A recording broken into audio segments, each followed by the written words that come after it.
Hi everyone, just your friendly neighborhood sound doctor here. Just a note, this episode gets a little salty. Both Adam and Bob did practice games against lists that were either created directly for RTT play or eventually placed third in a tournament just a few days after recording. So, if you're a new listener, I'd recommend skipping this episode for now and listening to our next episode, which is 190, where we conclude our War of Faith campaign. We just finished the last game of that campaign, and it's a nail-biter.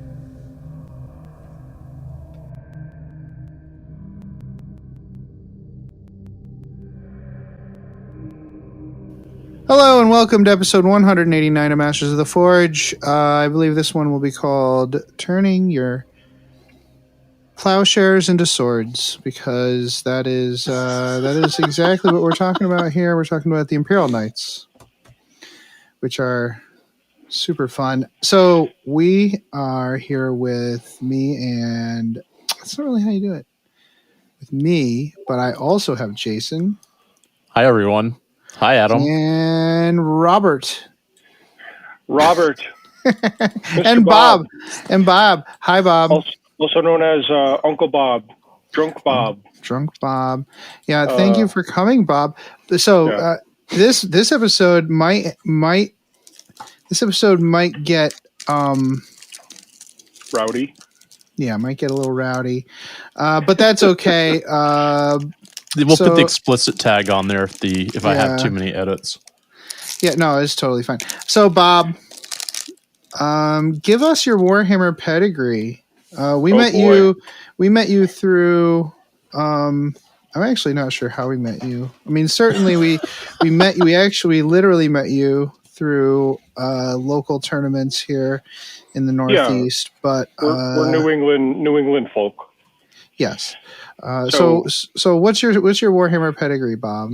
Oh goodness, I started playing in '89 with the Rogue Trader book. Whoa. And my brother and I had an awesome little collection because we bought that incredible plastic Space Marine kit, that first one that came out, and we split it. And I had my own custom chapter called the Vampires because I could easily paint a V on the shoulder pads. And we played in the garden. And we played about 20% actual rules and 80% action figures. And, sounds perfect. Yeah, right. It was like the high point of that period for me. Absolutely. I was going through a lot of tough times back then, and that was our retreat. Absolutely. And after that, I kind of dropped out of the game for a while, and I came back with Dark Angels and Tau when Tau launched, but I didn't really play. I just kind of like paid a lot of attention to it. Yeah. And then I finally got hardcore into it at the tail end of the second half of 7th. And I did Imperial Guard and Blood Angels. And I had a lot of fun. I had a null deploy Blood Angels list that I just adored. And I didn't do very well with it in tournament play, but I had a lot of fun with it. Lots of drop pods and dreadnoughts and cool stuff. And then in 8th, I played a ton. And I kind of branched out into other factions. So these days I play a lot of different stuff, but I don't really play Imperium. I play mostly Chaos and Xenos stuff. Okay. And we actually have you on because you have a pretty you're in pretty deep with Imperial Knight with Chaos Knights right now. I don't know what this Imperial Knight business is. It sounds terrible. Yeah. I don't know what you're up to. But Chaos Knights, I love my Chaos Knights. I have 4 big daddy knights and a bunch of little guys, and I absolutely adored my Chaos Knights army in 8th. and I played the hell out of it. Usually paired with Nurgle demons, although that's a little trickier to do these days. Yeah. But yeah, I love Okay. Chaos Knights. All right. Yeah, and your army is gorgeous. Let's Thank you. let's make that perfectly clear right out of the gate. Like it's a hobby. It's a hobby winner in my book and also in reality. Thanks very much. A beautiful lot of hours. Oh yeah, absolutely. Absolutely. Maybe we should try to get you to send me some links and some good pictures, and we'll try to get it. Actually, I'll make it the cover photo of the episode if you send me a good picture that's a rectangle. Yeah, cool. Thank you. All right, so let's get into some hobby progress, shall we? So the past couple weeks, I've been working on the Nagash engine pretty exclusively. But I've been playing the new Pathfinder video game, so I'm actually but I've also been staying up late and stuff, and I've just been busy and tired, so really I haven't been feeling like doing too much hobby, but I did end up building the horses and the wagon and stuff. But I'm still kind of putting a lot of thought into how to make Nagash look like mechanical Nagash. Right, because you're doing kind of a in my mind a weird thing, which is the cities of Nagash kind of blend. Yeah. No, it's definitely weird. It's got a lot of weirdos in it, and they all got face paint on. They're weird dudes. Well, let me say that the hobby progress stuff you've been posting from it is some of the best stuff I've ever seen you done. It's really, really some good looking stuff. Hey, thank you, dude. Nice. I really appreciate that. I appreciate you saying that because it's been a lot of effort. So it's nice that folks do seem to be really enjoying it. So it gives the serotonin is real.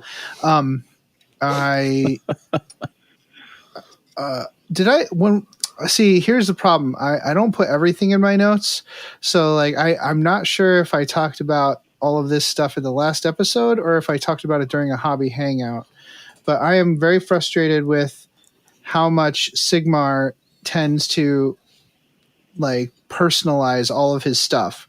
Because I've been having to carve his name off of this machine.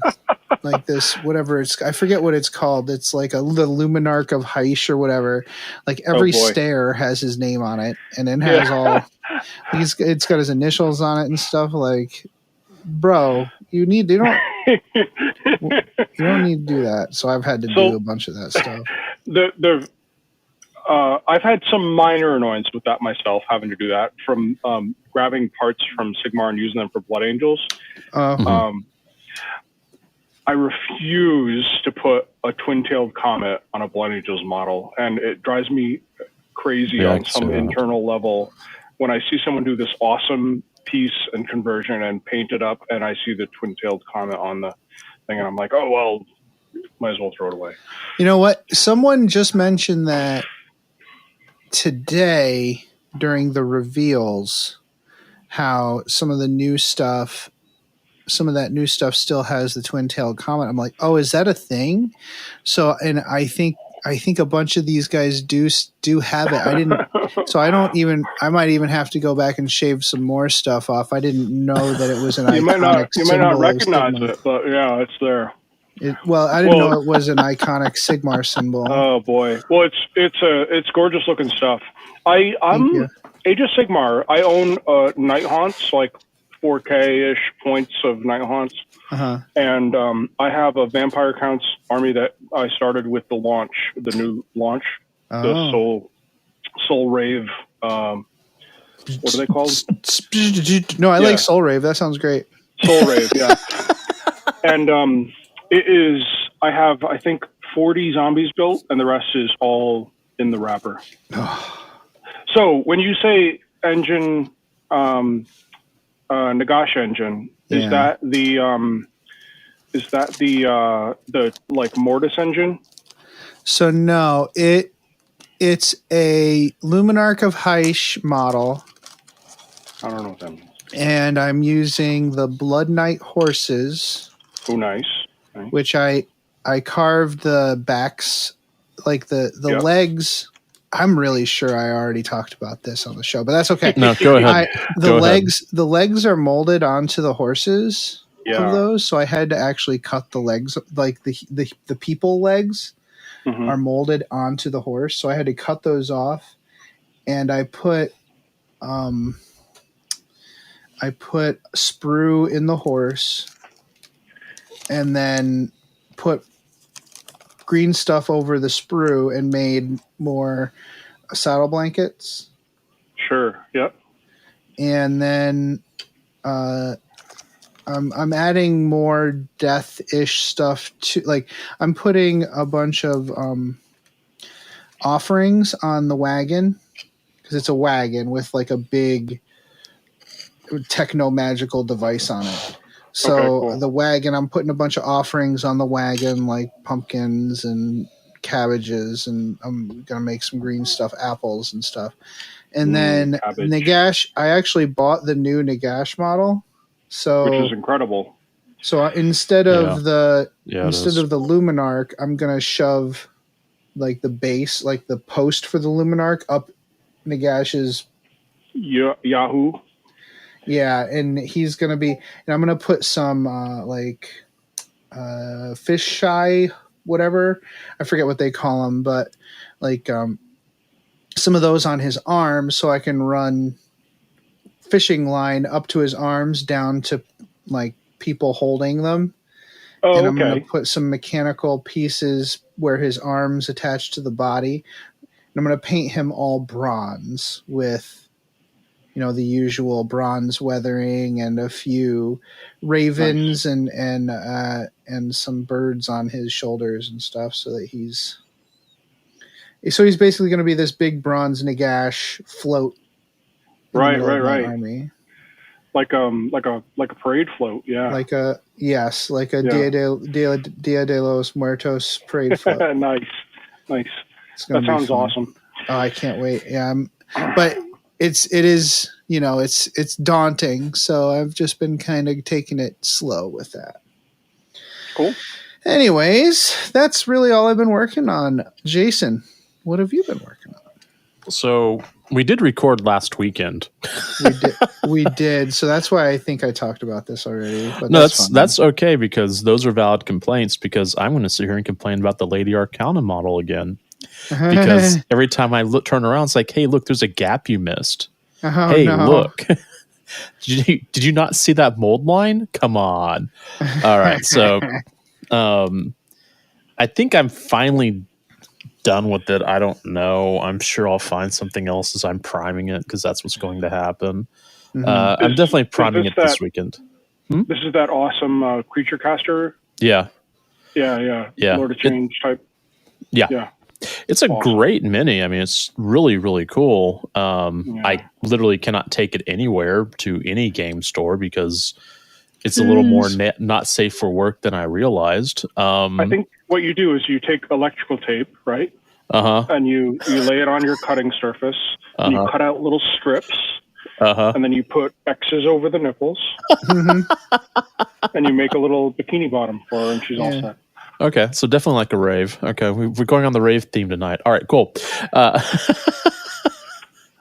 So I'm wanting to paint that this weekend. I did build a box of Rangers during was that our last hobby hangout on Wednesday? Yeah, well, I played a game with Jason during that. Were you there? With John, with Skippy. With John. That's what I meant. Well, I built a no, it was whenever we were doing the you were playing Josh on Titanicus. That's right. So I'm going to prime the Lady Arcana, and a whole bunch of other stuff this weekend. Yesterday was my last day of actual teaching in person until August. Yeah, applause. We need it. So expect the hobby gates to start going real crazy in about 2 weeks. I don't want to hear about your sluice gates. Whatever. Gross. Yes, you do. You don't have to lie. It just degrades to like I shower once a week and I just spend 12 hours a day at my desk doing hobby stuff. Honestly, that's kind of what it's like now, except I have to shower to actually go teach. Oh boy. Anyway, one of my summer goals is to kind of either create, build, find some objective markers for my Thousand Suns. Like I've got some really cool kit bashed model markers for my Blood Ravens, but it's not the same. And I'm thinking of doing something that's more like Lochnar themed. If we're gonna, go something that's creepy and weird and green. So I just have to kind of figure out how I'm going to build those. Now that I've got some time that I can think, I can probably do it. Well, if you're searching through, STLs and stuff, if you find one, let me know and I'll print it for you. Okay. Thanks. I've started looking at STLs the other night and found some stuff, but I was just like, I'm so clueless on all of. Well, I mean, if you find a bulk of them and just send me all the links and I'll tell you what's viable and what isn't. Okay, cool. But what the crazy future do we live in? I know, right? So weird. Yeah. Print whatever you want. It's crazy. Yeah, I mean, I'm afraid to get a printer just because, I don't want to make that my other hobby. And it's so messy, dude. It's not great. I kind of hate it, but we've talked about that before. All right, Bob, what have you been working on? So I haven't played a lot of 40K lately, but I have been kind of keeping up with my hobby aspect of it. I'm on my third attempt to making a full Tau army. Okay. Two previous attempts, I built up an army and sold it. Mm-hmm. And I think finally Farsight is like working the way that I want them to work. And that's not a question of like power level or anything. It's just like you can do the stuff that you want to do with them and they're better up close and they can kind of do a mechanized list where I deploy out a bunch of little guys out of transports and blah, blah, blah. Yeah. So that's one thing. I'm trying to kind of slowly update my Craft Worlds army to something I can play because it's a little bit outdated. Yeah. You have a big Elder army, don't you? Yeah. I mean, I don't know how many points or anything, but plenty. Let's put it that way. Mm-hmm. Yeah. And then good answer. Yeah. And then what else? As long as you don't say it's enough, because that doesn't. It's not. I mean, let's not be ridiculous here. No. Let's go orcs. Lots. But then my two other kind of like primary things I've been working on have been Malifaux. So I play a lot of Malifaux lately. Nice. And I assembled up a bunch of stuff for Moonstone, which is like this kind of small beach game. It's like a Brian Froud meets I don't even know. Like it's kind of got that like Dark Crystal Fairy labyrinth kind of feel to it. That sounds it's awesome. a little skirmish game. It's fantastic. It's got so much flavor, and the models are just awesome. So if anyone wants to try out something cool that you don't have to invest a lot of money in, Moonstone is really neat. Take a Google and take a look at it. But yeah, between that stuff and sprinkle in a couple of commissions, and I'm wiped. Yeah. No, I hear you. I hear you, man. I hear you. That's all right. Yeah. So what have we been playing? I've been playing. I played a couple of games since actually the last time we talked. I played. Josh was kind enough to make the time to play a game with me on Tabletop Simulator. I played my Legio Krytos against his. I forget what Legio he did, but he played. It was all warlords versus all reavers basically, and it was a good time.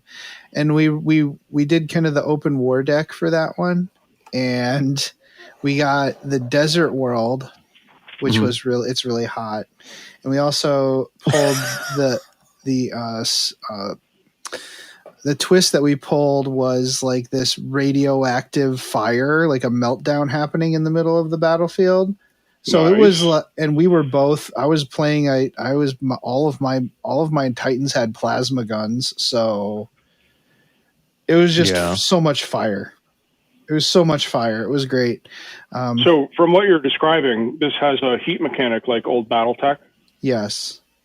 Okay. Yeah. It has. So you push your reactor to do certain things. So it's like a choice, right? So some weapons automatically might push the reactor, but for the most part, you have the choice to do so. And it improves your chance to, like, you can push the reactor to make saves. You can push the reactor to, or like for your void shields, you can push the reactor to move faster. You can push the reactor to shoot more. Cool.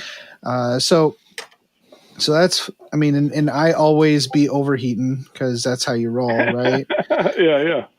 It's really good. It's like if BattleTech and Battlefleet Gothic had a baby, it would be Titanicus. I am what's called TIE curious. Yeah. In that I really want to try Titanicus, but I have not done it, and I don't want to invest in another game that I suspect I won't have time to play. Yeah. The tabletop simulator for it is pretty good. It's good. not a bad, because you're only playing with like 3 to 7 models at a time, so it's not like, yeah. Okay. You're not trying to get into ruins or anything. Oh yeah. Less unwieldy. It's actually a good game for tabletop simulator. Cool. I also played a game with John. Was it last night? Wednesday night. Wednesday. I played a game with John Wednesday night. I played my Imperial Night House against his Grey Knights. It was not like a narrative play game. It was we did a match play game. I wanted to try out as much as possible. I took my Knight Preceptor. That's the first time I've actually used that as a Preceptor. It's usually being used as a Gallant. Because I have it all magnetized. But he was a Baron, so I made him the Monarch's Ward, which is the one that lets you take shots. Like you can't target a character knight if that one's within 3 inches. Mm-hmm. Which is a really for knights, that's a pretty cool ability. I also took one of my Knight Gallants, and I made that the Master of the Joust, so he could advance and charge, and the 2+ armor. And I took the Knight Valiant, and I think that's like only the second time I've used the Knight Valiant. That's the one with the Super Flamer, and the harpoon gun. Oh yeah. Yeah, I took that one. That one I gave Landstrider because they only move 8 inches, so I figured plus 2 inches of movement would be good. And the Gallant. Oh wait, no.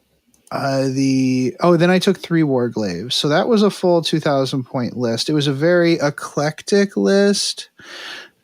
And boy, Paladins are good. Yeah. Like they have a 0+ save. It's ridiculous. Ugh. Yeah, it's kind of gross, dude. It's crazy. So we kind of traded back and forth a little bit. Like I hit points really early on. I took a lot of points early on, but I also lost knights early on as well. I charged into his paladins with my Gallant early in the game. I was thinking I could crush a few of them and they would do a little damage back, but they just killed him right out. They just murdered him. And I did, of course, do a what was it? Noble sacrifice or something. I forget the stratagem, but obviously I auto exploded myself, which obviously clearly, right? Clearly. But the cool thing is it's not a roll now. Noble sacrifice. If you're exploding yourself on purpose, there shouldn't be a die roll involved. I completely agree. Yeah, so I killed a bunch of models with the explosion, which was nice. Yeah. which is the but best thing ever. at the end of the day, it was close. I think the real problem, I had two real problems. For a matched play game, you shouldn't pick your secondaries or your code chivalric ability oaths from a narrative perspective. You should pick them based on what you can actually do. Achieve, So yeah. I should think about that. Obviously we'll talk more about the code chivalric later, but yeah, it was not, my secondary choices were pretty terrible. Like my code chivalric, I had to make sure to kill 2 units per turn, and he was playing Grey Knights. Like that's not even possible. Yeah. Well, so, and I also chose what's the one, whatever one it is where your 3 most expensive units have to survive to the end of the game. Last standing, yeah. Oh yeah. Which is not going to happen. My entire list was based on charging forward and murdering. So that's not going to happen. They're all going to be dead by the end of the game. So that's a terrible secondary to pick as well. So it was a good game people say this all the time, maybe to make themselves feel better, but I'm saying it like in reality, it was a good game for learning the army and being able to play it in a matched play setting at a later date. I was glad that we did it. Yeah, good. All right. So, Bob, have you been playing anything? I was glad to lose 90 to 42. Oh, is what he's saying. Well, it was a lot closer than that, but it was. Oh, was it? Yeah. It wasn't so bad. Like I said, I was taking it away early on. Oh, okay. Those armigers, man. They're fast because I was using full tilt to grab an objective on one side, and then I moved over and grabbed the objective. He was sitting on an objective on the other side because he teleported onto it, so he could use a psychic ritual on it, and I just charged him and killed him. It was just a strikes, well, not a strike squad, but a, what do you call them? The interceptor squad. Yep. Yeah, they can't stand up to the Knight Valiant and an armor. That's not going to happen. So I was sitting on, I think I scored 15. Or sorry, I scored. Well, that turn I did score 15, and then I think I scored 12 the next turn. So he did have to come back, but there was nothing left on the battlefield, so it's not hard to come back after that. Isn't that funny, the way that happens in turn 3, 4, and 5 when they can score max on everything every time? Yeah, so it was pretty good. So Bob, have you been playing anything? Yeah, well, I got in 2 test games with Chaos Knights. Both were on tabletop. And both were against Tom, my co-host over at that Great Crusade. But he was playing Tyranids, which I don't know if anyone has heard of Tyranids. Have you guys heard of these guys? I've heard they're good. They're pretty nasty right now. They are pretty nasty. So in matched play, I lost both games handily, but I don't. Boy, it's hard not to take that as a reflection on, wow, Chaos Knights suck right now. But that's totally not fair, because Tyranids are just they're so good at the movement phase. They're so good at the psychic phase. They're so good at the shooting phase. They're so good at the melee phase. They have crazy survivability. So they're a very tuned top level kind of list right now. And he was definitely playing it in a tournament style list. So, but I got 2 great games in to test out a bunch of different stuff. And I ran, the first list I ran 3 knights and a few war dogs. And the second list I ran 2 knights and even more war dogs. And both were really cool to see what the knights can pull off. And I'll go into the feedback on that as we go along, because they have some really cool stuff. Awesome. Well, I'm glad you enjoyed playing, Tom. Speaking of that, have you guys released any episodes recently, or? Yeah, we're on hiatus, and it's mostly because Tom has a kind of a combination of, he's remodeling his house, and he also his job requires him to do a lot of like remote meetings with out of the country stuff. So the time doesn't work out to give him free evenings. So between those things, even if we could fit in the recording, oftentimes the process of doing the preparation and the editing and stuff to get that out and released is a little too much right now. So we're really hoping to get back to it soon, but we'll see what happens over the next few months. Well, great. So now it's time to go beyond the fringe.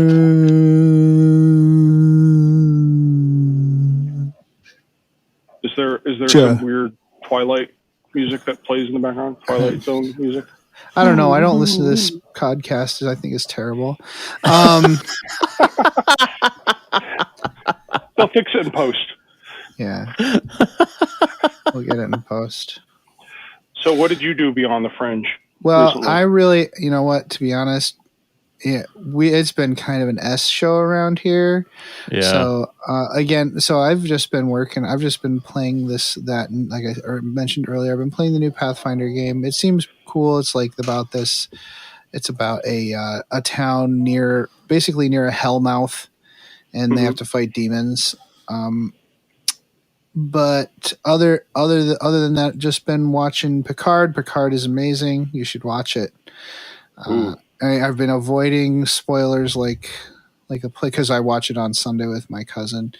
But I think a few things have already been spoiled, which is frustrating. But there's that. But other than that, no, not much. Thanks everybody for your well wishes on the passing of my friend. I appreciate it. If you intentionally drive drunk, you should die in a fire. Jason. Yeah, I'm not editing that out. I'm leaving it in. Yeah, no, it's fine. Yeah. What have you been doing outside of the Warhammer hobby? So today was my first afternoon off in a while. Yeah. Since what, Adepticon? Yeah, so I went and I watched Doctor Strange in the theater. I managed to find a morning matinee where I could actually get in a seat where I got to squeeze into a bunch of people that would have freaked me out before COVID. It didn't help now. And you put in your earplugs. Yeah, I did. I always wear my earplugs. Yeah. I really liked it. I would actually go back and watch it again in the theater. How about that? Okay. This is actually so I read the comics when I was younger. This is the movie I thought the first movie would be. Okay. Like this is the over the top crazy that I thought that the first one should have been. So I think this one's better than the first one. There we go. That's okay. Yeah, cool. The first one it's weird because every Marvel movie is a setup movie now. It's just like the strangest thing ever. But to be fair, the Marvel Cinematic Universe now includes, I think, 26 movies. Yeah. Yeah. So hey, you know what? They're successful and they're doing their thing. You have to do an origin story, which those I guess all the ones with the origin stories have been kind of my least favorite of the movies, if that makes sense. So cool. Except for the second Thor, that one was a piece of garbage. Fight me on it. I've watched it 4 times. I don't remember it. I don't think anyone's going to fight you on that one. I've watched it 4 times, and I still can't remember what it's about. 4 times? Seriously? Yeah, because I remember talking to someone that said, you saw that. I was like, I did. So I went and watched it, and then vegged out halfway through and didn't remember anything. And so I've watched a couple of more times, and I still can't remember what happens in the movie because it's so. Yeah. No, just don't. Yeah. Just move on. Yeah. If you watched it, that's enough effort. I put in more effort than I need. Yeah. It's not like it's the worst movie ever, right? It's it's fine, but it's just not up to par. No. But Doctor Strange, that movie in Multiverse of Madness was really, really impressive. I was kind of shocked, to be honest, that it was as good as it was. So everybody go out and see it. Yeah. Very nice. Bob, what have you been working on that's not Warhammer? Well, aside from other games, I don't want to delve too deep into that, but we're starting to get ready for a big life experience that's happening, which is next year we're getting our foundation replaced in our house. So, oh, jeez. Oh, wow. yeah. So in Connecticut, in particular, there was a bunch of houses that were made in the 90s that had some kind of faulty concrete issues. And so we got to deal with that. So that's going to mean uprooting us for a few months, and we're still trying to figure out quite what to do with that. But that I hope someone got sued for that. What, the company that doesn't exist anymore? Yeah, that one? yeah. But yeah, so the state's helping us out a lot, and but we're going to be out of pocket a lot of money too, and so we got to plan for that, and even more so than the financial planning is where do we live for that time, because it's 2 to 3 months, and secondly is like the thought of like packing up my entire basement. Yeah. And, this is all really stressful. So we're happy that it's finally happening, and we got to do that.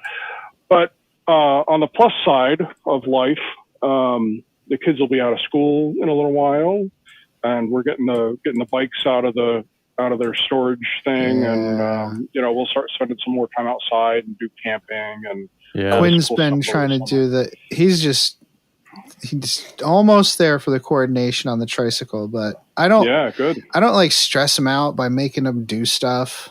So I'm sure other kids. It's like I see other kids like doing all this crazy articulated stuff, and all I can think of is how much they must have been like berated to do that. I can't imagine. I can't imagine my 3-year-old actually like the age, the minimum age on some of this stuff. I'm like, how does a kid even do that? So, anyways, like his professional bodybuilding career, which is starting soon, right? Exactly. So yeah, I'm very much looking forward to the nice warm weather in the summer, and do that combination of like I love playing games on my deck. If there's one thing that came out of COVID, it's that I never did that before, and now I freaking love Deckhammer. There's nothing better than like having a 5-hour game out on the deck and having a little cookout. And I'm right there with you, dude. That's awesome. Oh, it's so good. So yeah, I'll do a bunch of that, and we'll do a bunch of bike riding and a bunch of little short vacations. Awesome. And awesome. Like during COVID is when I started playing games in my garage, and why have I not done this before? Because I'm right on the river, so I set up my table in the garage, open the garage door, and there's the river. And I have 2 doors, like I have a front door and a back door, so the breeze comes right through, and it's amazing. So I don't know why I never did that before. Big dumb idiot. It's also close to the river, so if you want to throw dice away, you've got a nice place for it to go. Yeah, that's true. Or models if they really upset you. Yeah. So there's a lot of cool stuff happening out there in Warhammer World. Yes. Boy, yeah. Oh my God. Yeah, we're still at Warhammer Fest, right? Tomorrow's the last day. Dude, the squats. I'm gonna have to. Is it 4 days or is it 3 days? I think it's tomorrow also. I think. Stuff, wow. Yeah, they haven't done the Horse Heresy stuff yet. Horse Heresy. Yeah, today was Specialist Games and all the squats. I'm gonna have to do that Rogue Trader Army. It's gonna have to happen. I don't think I ever promised to do that one, so I'm okay. I stopped doing that. If that ever comes out, I'm totally doing it. I stopped doing that because you have to. Everything's coming out, and then you have to do it. And I'm not doing that anymore. Everything's coming out. Yeah, it's not. I got hit on Sisters of Battle. So yeah. So okay. So it's all good. I'm looking forward to it, and I'm hoping that Jason and I are gonna have to fight over who gets the squats if they send us any. Anyways, we're gonna take a quick break. We're gonna come talk about Imperial Knights, the plowshares into swords.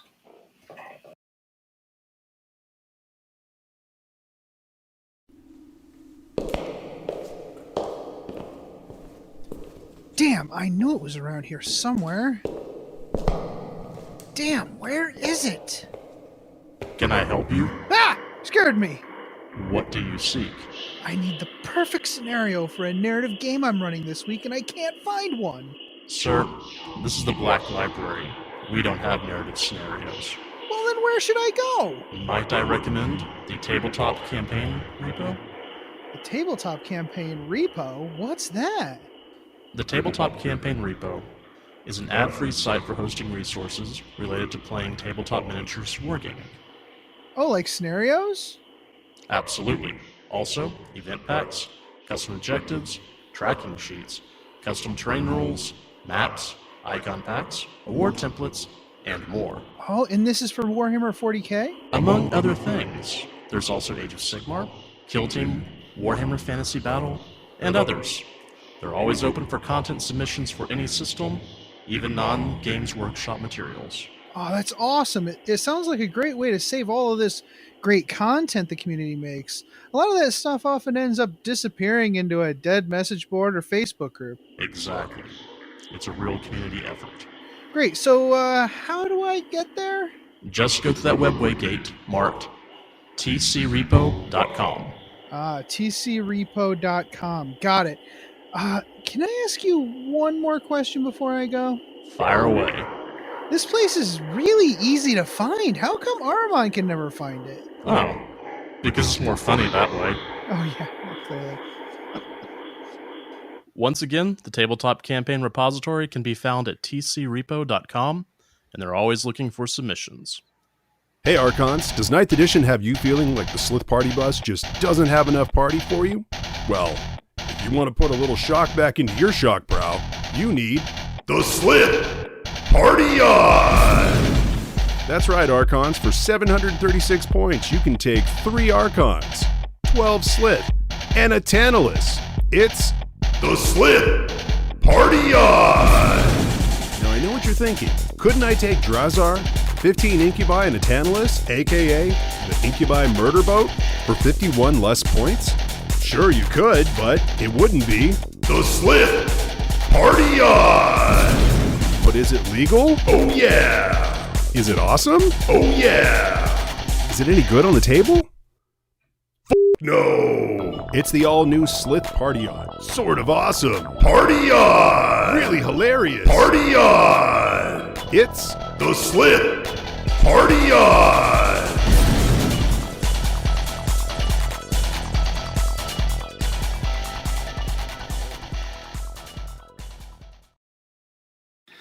Welcome back. I'll just go. Welcome back. Go ahead. Oh my Welcome God. back. Welcome back. Okay. We're That was great. That was great. This could be a perfect edit. I love that. we so there's not a whole lot new lore in here, to be honest.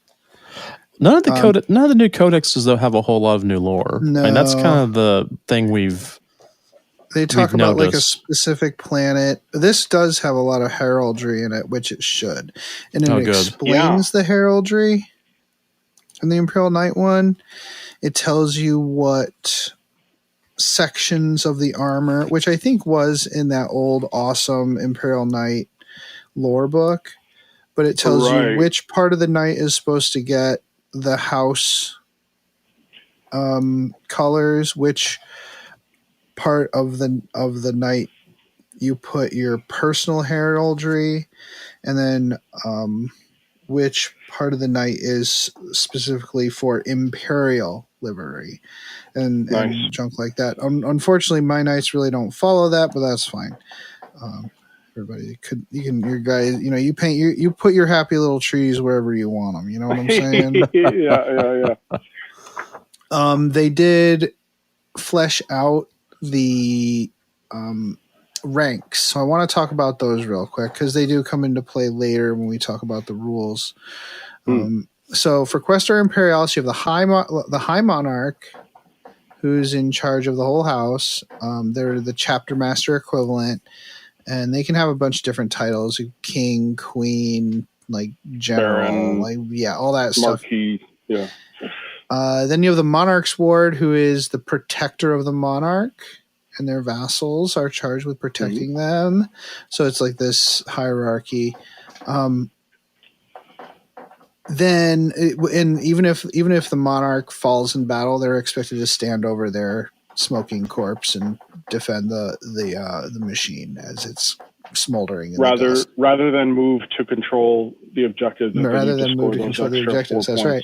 The Herald acts as a vox relay during the battle, basically orchestrating their movements.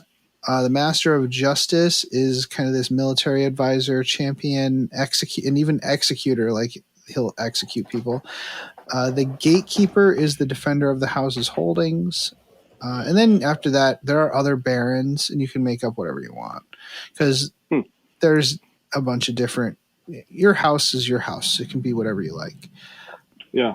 But those are the ones that they actually have rules for. The Questor Mechanicus has the Princeps, who's basically the same as the High Monarch, but he or she also makes themselves responsible for, like, ultimately responsible for the academic achievement of the people under him. The Master Tactician is the military leader. They're kind of more of they calculate strategies, so it's very different from like the Master of Justice. It's more than a military advisor, but someone who calculates risk and reward and material and everything like that. It's more of a academic position. The Master of Vox is similar to the Herald. They communicate across the battlefield, but I was thinking that this is the rank that I would assume is also in charge of offensive and defensive electronic warfare on the battlefield. Then you have the Master of Lore, who keeps the history, but also arbitrates disputes and passes judgments because they know the jurisprudence, right? Yep. And then you have the Forge Master, who is the defender of the keeps and everything within. And then after that, again, you can still just make up whatever you want. Now, what is the advanced structure of the Chaos Knights, Bob? Ain't nobody got time for that. So yeah, I mean, it's completely all over the place, and Chaos does roughly follow the Iconoclast, which is more of like the I don't know. Dark Mechanicus would be the Infernals, and Iconoclast is much more like anything goes. You can kind of figure out what you want to do, and in some cases these are entire worlds that have fallen. In some cases they're portions of an old house that fell. There's all sorts of stuff. I didn't really notice, looking through the lore, anything that was particularly standoutish in terms of different than the past. This is a pretty new faction. This only came out like 2 years ago? I don't even remember. 3 years ago. So the lore is pretty fresh, and since it's a chaos thing, it's make your own way through the world. Yeah, that's the beauty of chaos. It's by definition, right? It's malleable, and you can make whatever you want. And I think that's part of the appeal, right? Is being able to tell your own story. Yeah, absolutely. And they did that in the rules for the book too. They really did some stuff that makes it so that you can really make cool stuff on your own. It's pretty traditional for all the books at this point, but this one really hits that note well. Mm-hmm. Well, all right, cool. So that's kind of there's not a whole lot of new lore, but if you're new to Knights or Chaos Knights, you can pick up the book and read about them. We've gone over this stuff in the past, though. So today we're going to be talking about the new rules. Now, this first part, just like last time, we're going to go over just the generic rules because they've changed and they're also really confusing to me. I don't know if they're confusing to you, Bob, but they confuse me a great deal. And I'm not normally the kind of person who's like, Games Workshop rules have gotten too bloated. I hate it. It's not fun anymore. Stratagems are stupid. It ruined the game. No, I'm quite the opposite. I like complexity in my games, and this isn't like there are games for simple play. 40K is not that game. So it's more complex than it ever was, and it's got more bookkeeping and more like you can very easily. You have that social contract, right, where you go to meet someone for a game, and you say ahead of time, okay, we're going to play match play, we're going to play this, we're going to play that. Yeah. You could very easily show up at the table and be like, well, yeah, your army's not valid. And it's not because you're a big dummy. It's because the rules are so weird and there's so much confusing. Yeah. So anyways, I'm not the person who's like really angry about that, because it's a simple matter of talking to your opponent and having them help you fix it, or having them help you along to understand their army, etc., etc. But Imperial Knights are confusing, and it's. But let's just get into it, and you'll see why. Yeah. This might be a spicier episode than you're used to. I mean, I like this stuff. You're not gonna get like a big negative. I hate this from me, but it might be a little spicier than you're used to, and a little bit more crunchy in this first half when we talk about the night rules in general. We will, of course, take a break after this segment and talk about the Crusade content as usual. So if you want to, you can open up your app and actually like most of the apps, like we do have a time code on there. They do have a time code, and you can click it, and it'll actually take you to that time code for the second segment. So if you want to. So, anyways, the detachment abilities, we're going to go into those first. And what we're going to do is we're going to do Imperial Knights, Chaos Knights, Imperial Knights, Chaos Knights, instead of going through and just talking about all Imperial Knights and then going through and talking about all Chaos Knights. We're going to do each grouping of rule types for each faction, so we can get the good point counterpoint for each one. Okay. And as the honored guest, I get to go second, which means that I get to say, yeah, it's the same. I think for a lot of this stuff it is, right? Like I think for a lot of the stuff it's pretty similar. Detachment stuff is pretty similar. Okay. So go. All right. So Imperial Knights, the Armigers and the Knight detachments get objectives secured. Knight Lances, super heavy detachments or auxiliary detachments in combat patrol get one of those models gets the character keyword for free. But Cerastus are very much not included in this. So if you're hoping that your Forge World Cerastus Knight gets to be a character for free, they don't.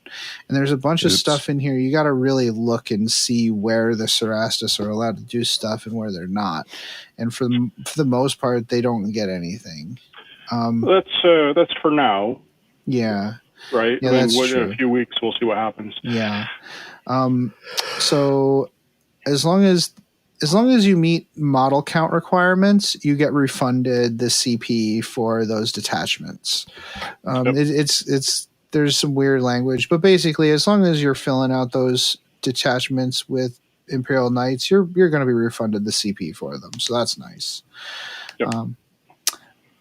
So here's an interesting wandering hero means you can include one free blade in your army in a super heavy auxiliary detachment and make it Agents of the Imperium. And it does, so that means it doesn't break any of your other army-wide bonuses. So free blades are back in mixed Imperium armies now. Armigers count as 5 models, and Titanic Knights count as 10 models, which is a huge help for holding objectives. Absolutely. And it stands to reason, right? They're these big stompy robots, and because that's one of the things that was really helping me in my game with John. I was just holding the center objective forever. Yep. I should have, if there was a secondary for doing that, I should have taken it, Well, yeah, Stranglehold. I definitely should have taken Stranglehold in that game. I would have almost maxed it out. Anyways, I was able to hold that center against his Dread Knights for some time because my Knights counted as 10 models. Household traditions. So everybody gets a tradition as long as you got 3 models and the non-free blades all share the same house. And free blades instead, what they do is they pick a separate martial tradition for each knight. Every knight has to have a different tradition, and I think that's really fun. I think that's neat. But I think a free blade lance, boy, if an Imperial Knight Lance or Imperial Knight Army has a lot of complexity, I can't imagine taking on top of that a free blade lance where everybody has different rules. Oh, because everybody has different rules anyways. Oh my god, there's you know what the good side of this is? That there is almost infinite combinations that you can use to just make whatever you want. Which is a good thing. From a certain perspective, especially for narrative play. For narrative play, you can sit there and play for 4 hours and nobody cares. That's fine. And keep track. I honestly would suggest like having each knight on a sheet, like printing out a sheet for each knight and having all of its rules spelled out right on that sheet. Yeah, that would be a really good idea. I wouldn't print an army list. I would print every knight on a separate sheet with all of their rules. That is what I would do, including like the household rules and stuff. Like that way, every sheet has every rule you can possibly think of on there. Yeah, and you could just pick up a data sheet for that night, and it has all the stuff, not just the data sheet. Yeah, exactly. I got you. Yeah. Totally. What about Chaos Knights, Bob, for these detachment abilities?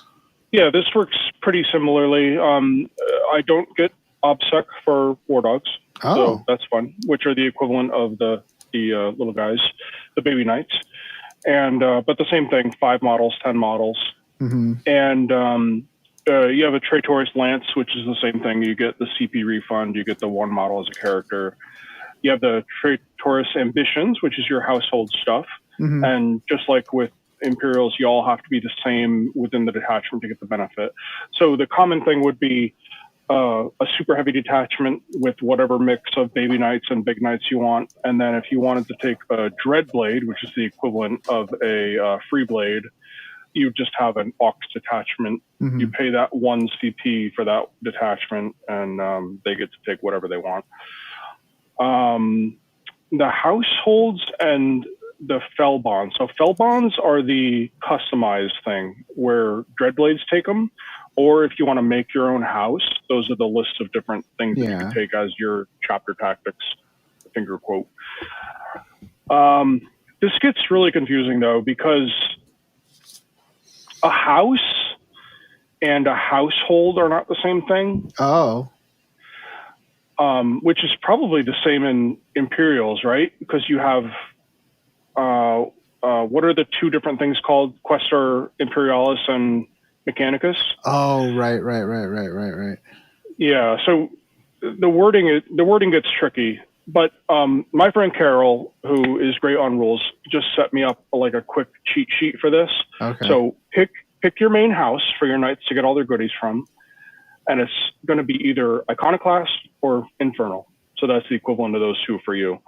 And then if you want a Dreadblade, you pick whether you want Iconoclast or Infernal, and then there's a list of abilities you get to choose from. If your main house that you chose and your Dreadblade aren't the same, mm-hmm. if you keep them in separate detachments, you're fine. But if you mix up Iconoclast and Infernal, you lose all the stuff. Okay. For everyone. So if you're going to do a free blade, you're going to do a dread blade, you want it in a separate detachment from the regular one, unless you have the same thing. I think the free blades actually don't. I think the free blades actually don't get Questor Mechanicus or Questor Imperialis distinctions in this. Martial traditions. Is that what it is? No, not martial traditions. See, guys, this is This is actually pretty. I poured through this, and it's possible I already messed it up. Right, Quester Allegiance. All Imperial Knights units with this ability, excluding Freeblades, and all models in the gain a Quester Allegiance Oath. So Freeblades do not get a Quester Allegiance Oath. Which so when means, you choose... So you can put them in a lance, and it's not a problem, especially if it's the one knight, because it gets the agent of the Imperium, so it doesn't mess with it anyway. So you can just throw that in a lance; it's not a problem. It's just that all the other knights need to meet the other requirements to make that detachment. Like give it its abilities, like not costing CP and stuff. But later in Crusade, you can actually give a Quester Imperial. You can actually give a Imperial Knight a Freeblade a Quester Allegiance, which is nice. Yeah, cool. So that'll mess up your detachment real good if you do that. Right. So then you're messed up, and you have to spend. Yeah, okay. So great. Anyways, list building is a little tricky. It is. So just pay very close attention to what keywords each model gains by being part of whatever they're being part of. Right. At the end of the day, if you're not concerned about mixing things up, if all you want to do is say, "This is my house, these are my guys, I'm going to do one attachment," you're not going to have a problem. You're not going to have a problem. Yep, it's when you get more complex than that. Because just like with Space Marine chapters or Craft Worlds or whatever, that core rule change where you can't do two of the different ones in the same thing without losing your benefit applies here. Yeah. So in the past, you'd want to take maybe two different ones in the same army, get one that's better for shooting, one that's better for fighting, for example. But that's really tough to do here without really losing some benefits. Okay. Well, let's move on to some of these data sheet abilities real quick so that we can talk about them later. We kind of jump back and forth in the notes so that when we talk about stuff, we know about the kinds of things that you're getting. Because in the book, these are kind of way in the back. Ion shields, they're still a 5-up invuln. The super heavy walker, so these normally a super heavy. Let's rewind a second. Ion shields, no change to ion shields. They still apply in shooting only. That's correct. Which is I found that frustrating in my game with John actually. So because he's like, I still have a 0+ save in combat, so. Ooh. Get wrecked, and against my hammers and fists or whatever, you have a 6-up save. Because okay, that's great. Anyways, this super heavy walker. So normal super heavies can fall back and shoot. Knights can charge as well if they want, and when they fall back, they can move over models. There's actually a stratagem for stomping on dudes when you fall back over them, which is pretty fun. Then a new thing is bondsman abilities. So Imperial Knights have the ability to they're really trying to get you to make these mixed lances of big knights and small knights. So every quest Titanic. Not all of them, actually. I messed that up in the notes. It's every Questoris Knight. Which is the mid-size. The medium-sized ones, except for the Preceptor, has a bondsman ability that affects armigers in different ways. So you do it in the command phase, and then most of them are within, I think, 12 inches. They give you a lot of distance on some of these abilities, which is really nice.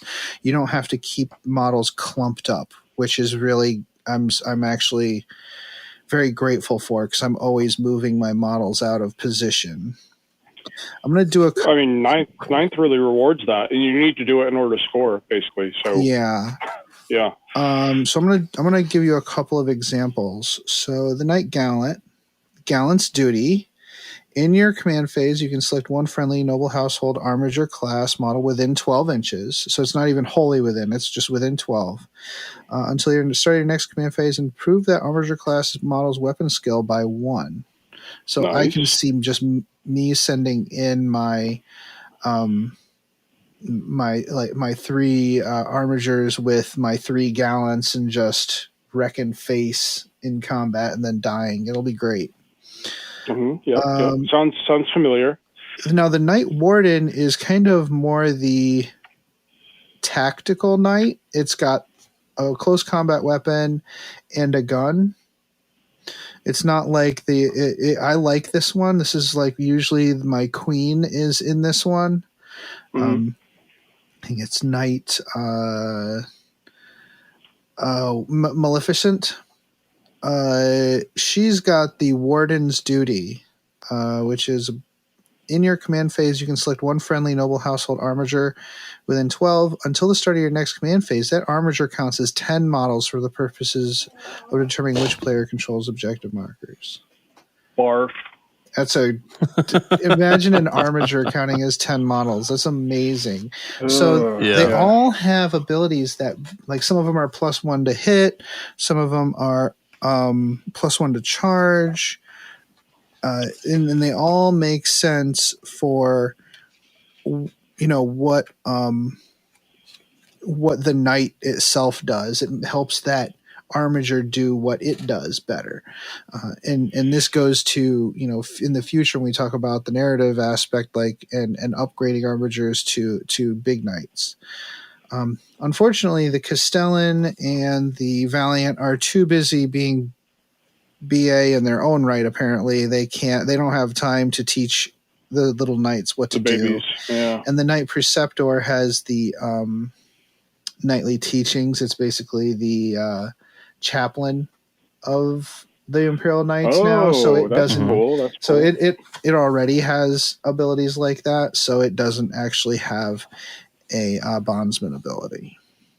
Wow. So Chaos Knight army. So I guess I'm getting ahead of myself. I really like this. This is a great addition to the army. I think giving these knights something different to do, something flavorful to do that affects other knights. I love it. I think it's fun.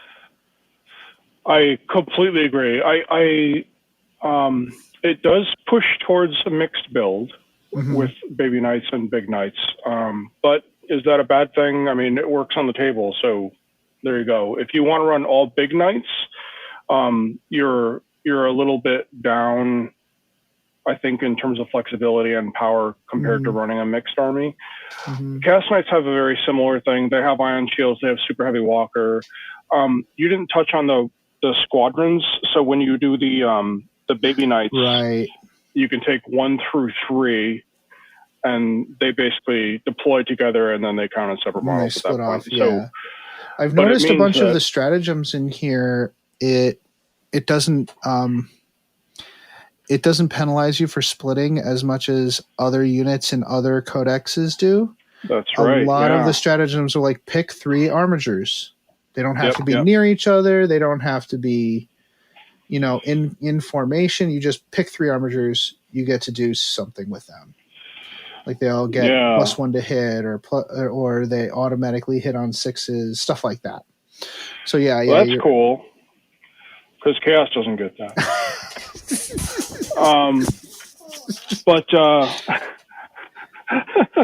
But same thing applies there. So you have little squadrons, but it lets you take like 9 of the same data sheet, right? If you wanted to, which is kind of cool. If you wanted to really focus towards something or another. In place of those bondsman abilities, the Chaos Knights don't have any command phase stuff. They just have auras. Oh. They're a lot smaller. They're 6 inches. And there's only 3, so actually I can talk about all of them right now. Okay. One of them is reroll 1s in the shooting. One of them is reroll 1s in the fights. And one of them is heroic interventions as though you're a character. Oh. Well, that's pretty great. And there's not a lot of rerolls in the game right now. There is not. in this whole book, there's not a lot of rerolls. You have a couple, Chaos in particular, just like in the last codex, I assume anyway, is a little more melee focused in terms of strats and relics and blah, blah, blah. So there are a few ways to get some great rerolls in melee. But if you want to play a shooty list, this is your way to do it. So you bring like a big shooty knight, and then you bring a bunch of little war dogs that can shoot. Yeah. The orc codex literally has none. Yeah. They've really clamped down on rerolls because of how much time it takes up. But with knights, it's not that big a deal. There's not a lot of rolling happening anyways. You can get away with just having 10 dice in your hand and you're good to go. Yeah. Well, I recommend 20. Maybe. I recommend 20. Yeah, 20. There you go. 20 is good. Okay. So cool. Yep. I keep on scrolling and my mouse keeps on getting angry at me, unfortunately. So we're just past datasheet abilities. Do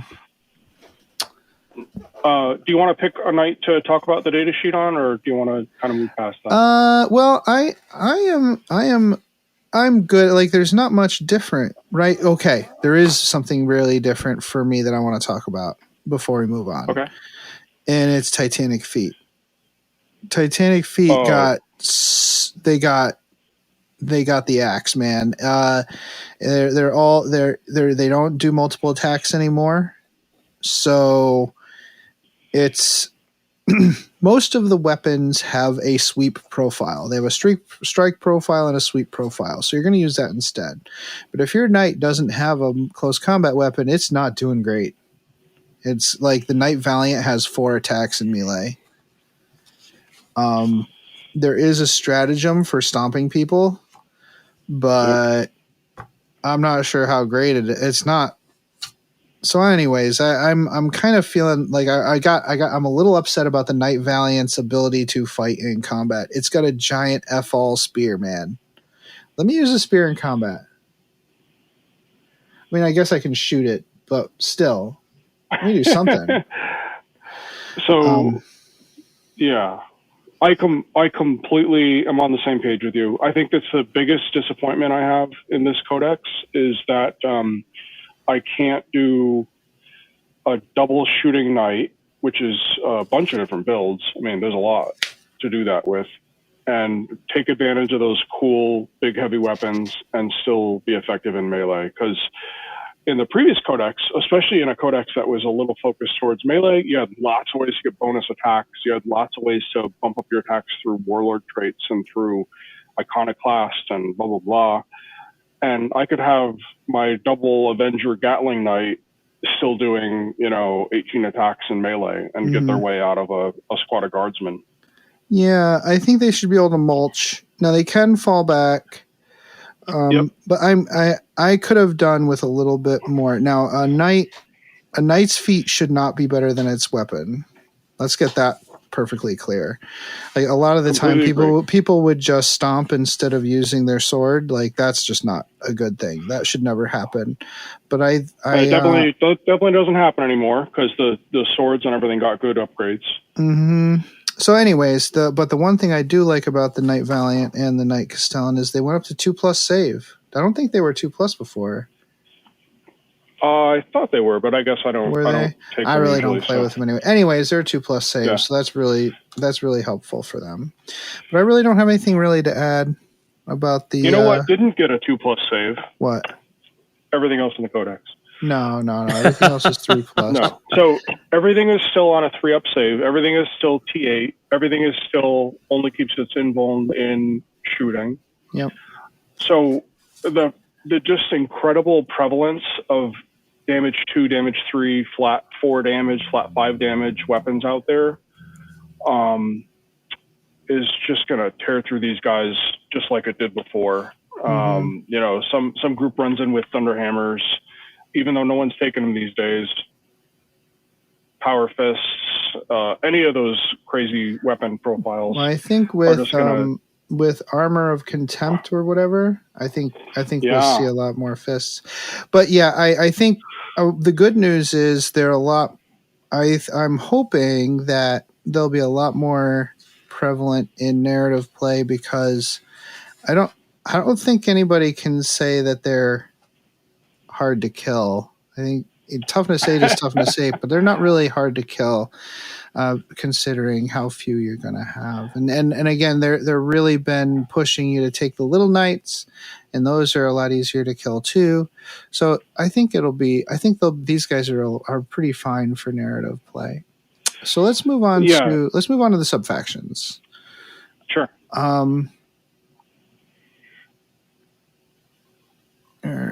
See, I'm sorry, guys. I keep scrolling, and it's just scrolling past. Someone needs to clean their mouse. No, I think maybe that's the case. I'm terribly sorry, everyone. I keep scrolling past this section.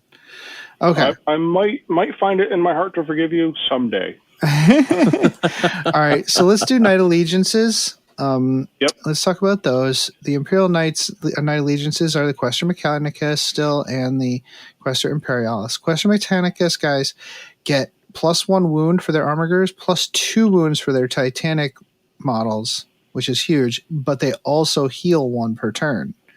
So though the Questor Mechanicus Knights are going to stick around a lot longer than the Imperial Knights. When does that heal happen? At the start of your turn, or is it when they?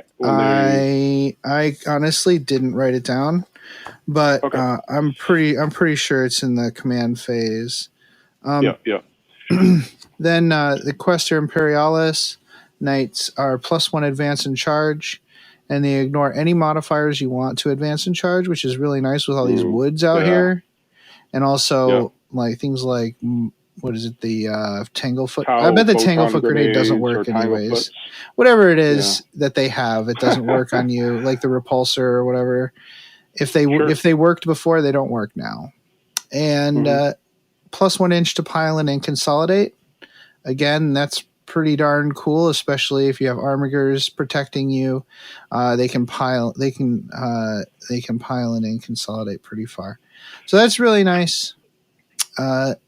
What about the Chaos Knights? What do they get for their allegiance abilities? I don't know how much Imperials changed from previous, but these are basically the same as before. Mm-hmm. So you have Iconoclast, which is +1 attack and AP in first combat situation. So charge, was charged, or intervened. This was particularly amazing with stomps. Go up to an extra 3 attacks and an extra AP on all of them. But it's so good when you're talking about bumping up like your Reaper Chainsword to -4 AP on a sweep. I mean, that's pretty incredible. Mm-hmm. And especially with Armor Contempt, you mentioned that before. It's really going to hold some value to get that extra AP. Mm-hmm. And then Infernals have, in the command phase, each knight chooses to take a mortal wound, and they roll for a random buff. So the buffs are +3 inch movement. Wound rolls of 1 through 3 fail against that knight. One weapon gets +1 to wound. Wow. Or you can take D3 mortal wounds and choose one of them. Just choose the one that you want. Wow. Okay, well that's pretty cool. And so the Iconoclast is more the Traitor Knights, and Infernals are like the actual demon possessed knights, right?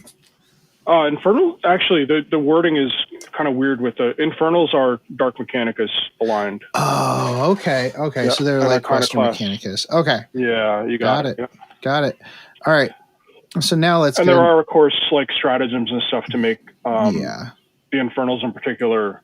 You get to, you can take a relic that gives you ignore the mortal wounds, or you can take like a thing that lets you do it without having to roll, or whatever. Right. Yep. And we've only talked about like 2 layers of buffs right now, right?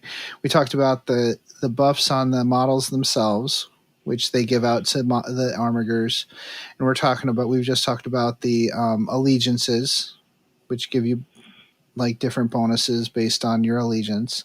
So now let's talk about the subfactions. We haven't even gotten to the subfactions yet. More to come. Yeah. This is your Space Marine chapter. Yes, exactly. So you have Imperial Knight houses. We each picked a canon one to talk about, because that's how you get like the ++ abilities usually.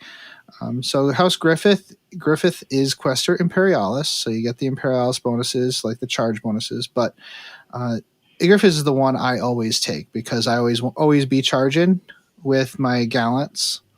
Mm-hmm. Oh, by the way, gallants are 400 points. You do the math. Yes, you can take 5 knight gallants in a list. Now I have to build and paint another one so that I have 5. It's probably a terrible list, but I don't care. Yeah, there you go. So their household tradition is Glory of the Charge, +1 attack in first combat situations, which is, oh, I forgot about that. It's fine. It's fine. See, there's so many things to think about. I completely forgot about my House Griffith bonus. Dang it. Oops. Anyways. It's very, very easy to forget about it. I mean, this is just what I'm talking about. There's so much. So their stratagem is Dragon Slayer. For 2 CP, you get +1 to wound against vehicles and monsters, which is good because that's what they do. They're Dragon Slayers. And the lore of my army is that they are aligned with Ordo Malleus and they fight demons all the time. Cool. So cool. it makes total sense for them. And then the warlord trait for Griffith is Master of the Joust. They can advance and charge. And that's, yeah. Boy, that's like 2 CP you spend every game that you don't have to spend. Yeah, exactly. And then the relic is Mark of the Lance. So it's not even, it's more just like a sticker that you put on the model. Yep. This relic is a sticker. Deal mortal wounds on the charge. And it's like, is a graduating scale. Right. You might get lucky and get 6. You might get 0. Yeah, and then the martial traditions, like the bespoke ones, are split into 3 groups: Imperialis, Mechanicus, and Freeblade. And the Freeblades can pick from any, actually. But I'm not going to go into it's what you would expect. These guys are good against fighting vehicles. They have bonuses against vehicles. Or these guys are good against, like... Okay, yeah, we get it. So there's just a different thematic choices if you wanted to make up your own house, or if you're playing a Freeblade and the Freeblades each have to pick a separate one. Jason, is this confusing yet? Oh, I'm vegging out. I noticed. It's so confusing. You still have 2 tiers of buffs to come. Yeah, we still have multiple tiers of buffs left. Jason's like, where do I click the next segment? Click. All right. Pretty much. Actually, I was surfing Etsy for new objective markers. But you know what? If someone's playing Imperial Knights, I think that this segment is actually very helpful to help understand how it all works, because going through the codex is a little confusing. All right, Bob. Yeah. What about Chaos Knights? So I picked House Lucaris. This is an iconoclast house. So the old one, you know what? Let me just touch on this. All of them have changed from the previous, but they're all pretty familiar. They like fit the same role. You know, they changed, but they're still doing the same thing. The old one for these guys was +1 to hit when you charge, intervene, war charged, which is obviously +1 to hit is massively good. The new one is reroll 1 hit and 1 wound. Oh, okay. So it gives you some, you know, it's still good for your melee knights, but it gives you some kind of flexibility, I guess. They have a cool stratagem. If you're Titanic model, so this doesn't apply to the baby knights, but if you move over a unit, you can kind of stomp on them as you go through. Okay. So it's the same thing as you just described for your charge, except it's for when you move over them in the movement phase, which is nice. Yeah, I like that. They have a warlord trait of fight first, so everyone's pretty familiar with those at this point, I think. You just bump down the order of anything that you're up against. And then their relic is, the old one was a little bit useless because it only worked on the big Tyrant class knights, which are the equivalent of the Castellan. And it upgraded those like double Melta, double twin Meltas or whatever. But the new one is a little more generic. You can apply it to any Melta type weapon. Oh, okay. And it's just a straight up +1 strength and +2 damage on that Melta type weapon. So yeah, that's cool. Super And then, melt your face. yeah. And then you talked about the martial traditions. So these are the customizable ones. Okay. For chaos, those are called fell bonds, and they let you do two things. First, you can create a custom household, so you can kind of fiddle around with making your own, or including, just like with some of the other books that have come out lately, you can take one that is, for all intents and purposes, exactly the same as one of the existent ones, just you get a different keyword.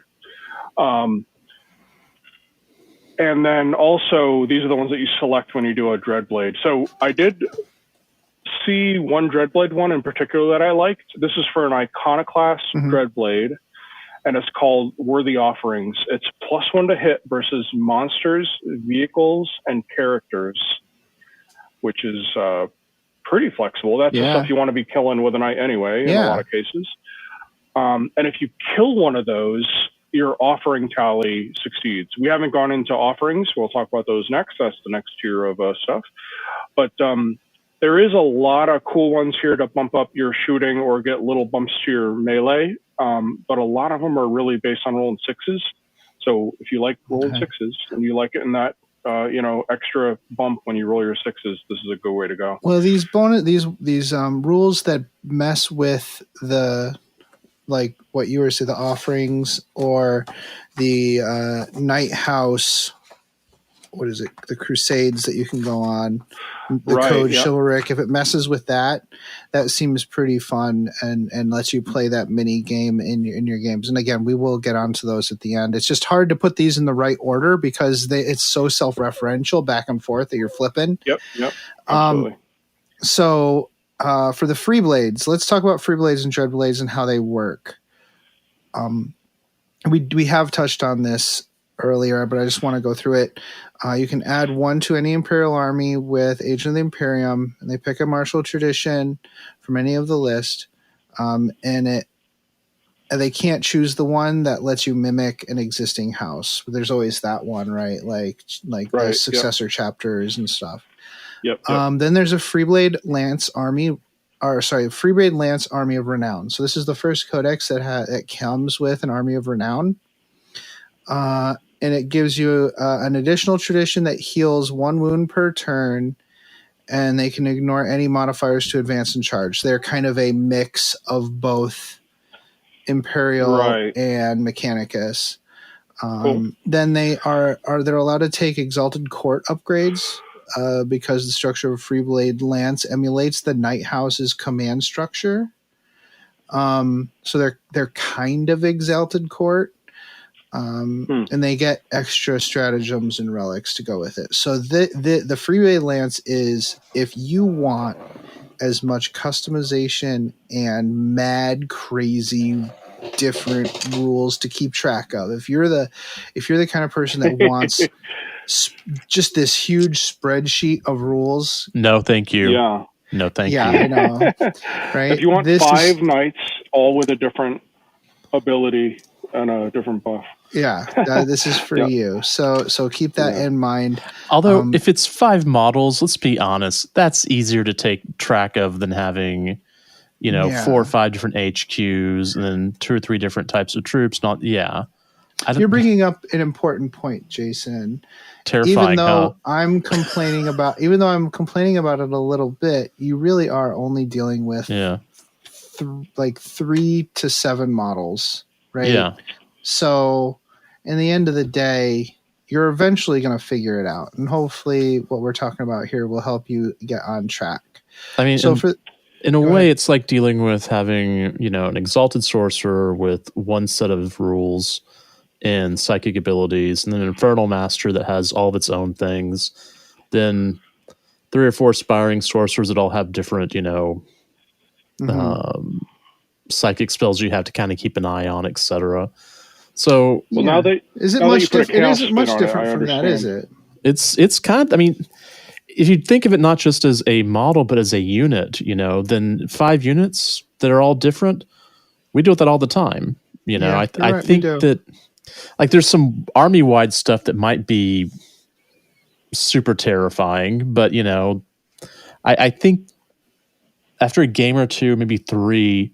The you can probably get this thing down fairly well. I mean, I'm not saying that this isn't difficult or at sometimes kind of abstract or obtuse, but I think it could be figured out, in a few games, especially if you have a Knights army. Which, if you've got a Knights army, that means that money is one of those things that you look at and go, And I think if that combined with if you do the one page all the rules, one page per night with all the rules for that night on it, I think you'll be okay. Well, because for my Crusade list, I have one page for every unit. Yeah. So honestly, if I could just Well- knock down the paperwork on that wouldn't be too bad. Right. I love you guys, and you're on crack because this is a pain in the butt. It's a lot of stuff. Yeah, I might be. And yeah, good. there's so much customizability that it's really easy to make mistakes in list building, number one. Yeah. Which will be helped by the list building app and that kind of stuff because it'll restrict you from doing it. But that's number one. And number two is any of these, like, of course, you're going to use some kind of logic to defeat this. So let's let that sit. But any of these 4 or 5 tiers of buffs can be taken completely different on any model. Yeah. So you're talking about 5 times 5. Yeah, infinite combinations. Yeah. Yeah. It gets really deep, and of course some of those are going to be the cream that rises to the top. Yeah. And of course some of those are going to be the ones that you just love because you want a Nurgle Knight or whatever. So it's not quite that bad, especially if you are someone who tends to stick to a list and play it. But if you're someone who likes to fiddle and you want to really play around with it, this is a pretty complex army. It's more complex than it was before by I think a big margin. But at least it's all in one book. That's right. Yeah. It is. That's Unless you splash into another army, and then it's a whole other thing. Are Dreadblades any different from Freeblades? Yeah, so lore-wise, they're just not assigned to a house, right? Yeah. So they're the ones that are the freelances, the same kind of thing, and they grab a bond. You can take them just like we described. You get that Agent of Chaos keyword, so you can take them just like you could. The first time we saw that was with the Assassins, right? Mm-hmm. So you can take them in your Imperial army without losing all your stuff. So in this case, it means that if you are a Nurgle guy and you have a Demons army, you can take this dude in your list in a super heavy Aux attachment and not lose whatever the new cool stuff that Nurgle Demons are going to get when they get their new codex. Cool. Or I can take them in my Death Guard and not lose Contagions of Nurgle. So, hey, very cool. Yeah. And it's maybe a good thing rules-wise, maybe not. It's completely up to you on what you want to make happen with that. The only real downside to that is your Dreadblades can't take, like, Warlord traits and relics because your Warlord in that new army is not a knight. No. So you lose access to some of that stuff. Right. Which is honestly like one of the cool things about knights is you can make them characters and take relics and blah, blah, blah. Well, you can do it with a stratagem though, can't you? Can't you take this? You can't make them your Warlord, but I can't imagine why you wouldn't be able to give them a Warlord trait with the stratagem.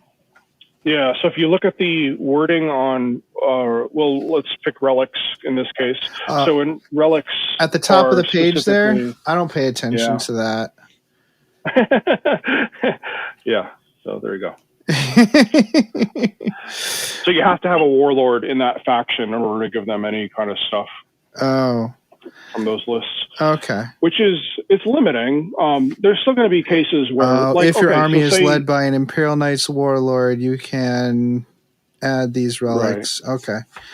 Well, that's annoying. Anyways, so let's move on to another level of upgrades, and this is the rank upgrades. So you get rank upgrades in the Imperial Knights. It's the Exalted Court. You get a character for free. In match play, you can use the Knight Baron stratagem to add another character.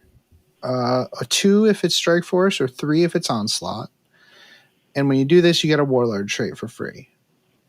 You can also then add points to make it an exalted court. In Crusade, you have to use the specialist reinforcements requisition for the Knight Baron stratagem, but you don't get the Warlord trait. You have to use another requisition point for that. And then you can use the Exalted Court requisition to give the character the Exalted Court upgrades. Like you're going to spend a lot of requisition points to put one of these in your army. But again, you only have like 6 units, so who cares? Then there's a battle trait. There's also a battle trait that promotes a knight to a character, so that's helpful as well. So I'll give a couple examples. So the Knight Monarch, this is the king, queen, like high. This is the main, the head cheese. All right, the big daddy or mommy. Yeah, the High Monarch is the noble who exemplifies the honor of their house and upholds the code chivalric. They're in charge. They're expert warriors, and they inspire great loyalty in their aspiring nobles. And surprisingly, in most cases, their parent was the ruler before them. Ha! Weird, huh? It's almost like we believe in hereditary greatness for some reason in this book. Anyways,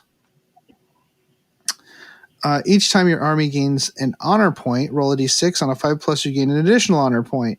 We haven't talked about honor yet because it comes with, but yeah, this is the extra cool abilities that you get in addition to this if you're doing well in the game.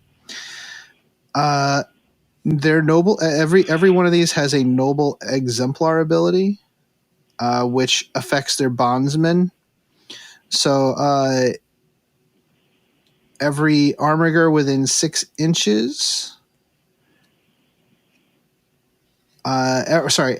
Every friendly armiger within 6 inches gets their bondsman ability instead of just one. Instead of having to choose it in the command phase. Yes. Yeah. So instead of just one armiger getting, say it's my warden, say it's my warden, all of the armigers within 6 inches count as 10 models at that point. Holy moly. So it's like having a squad of orcs on the objective. Yeah. The other one I picked is the Monarch. Troop orcs, right? Because they're troops. Yeah, exactly. Yeah. The other one is the Monarch's Ward. This is a really cool one. I used it in my game with John. It basically what it does is the Monarch's Ward protects the other characters. So if it's in front and the other characters behind them, you can't target the other character. So they basically have lookout center. It's really good. Bodyguard Knight. Yeah, it's pretty good. I think there's something like valid target or something, so you can't like hide the knight and you can't do the BS, but you can't hide the knights anyway, so it doesn't really matter. Right, so it doesn't really matter. Their noble exemplar ability is any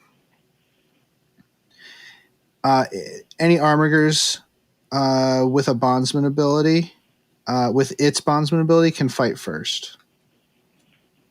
So they just get fights first. All right. So what about the Chaos Knights? What are their rank upgrades like? There's nothing like that.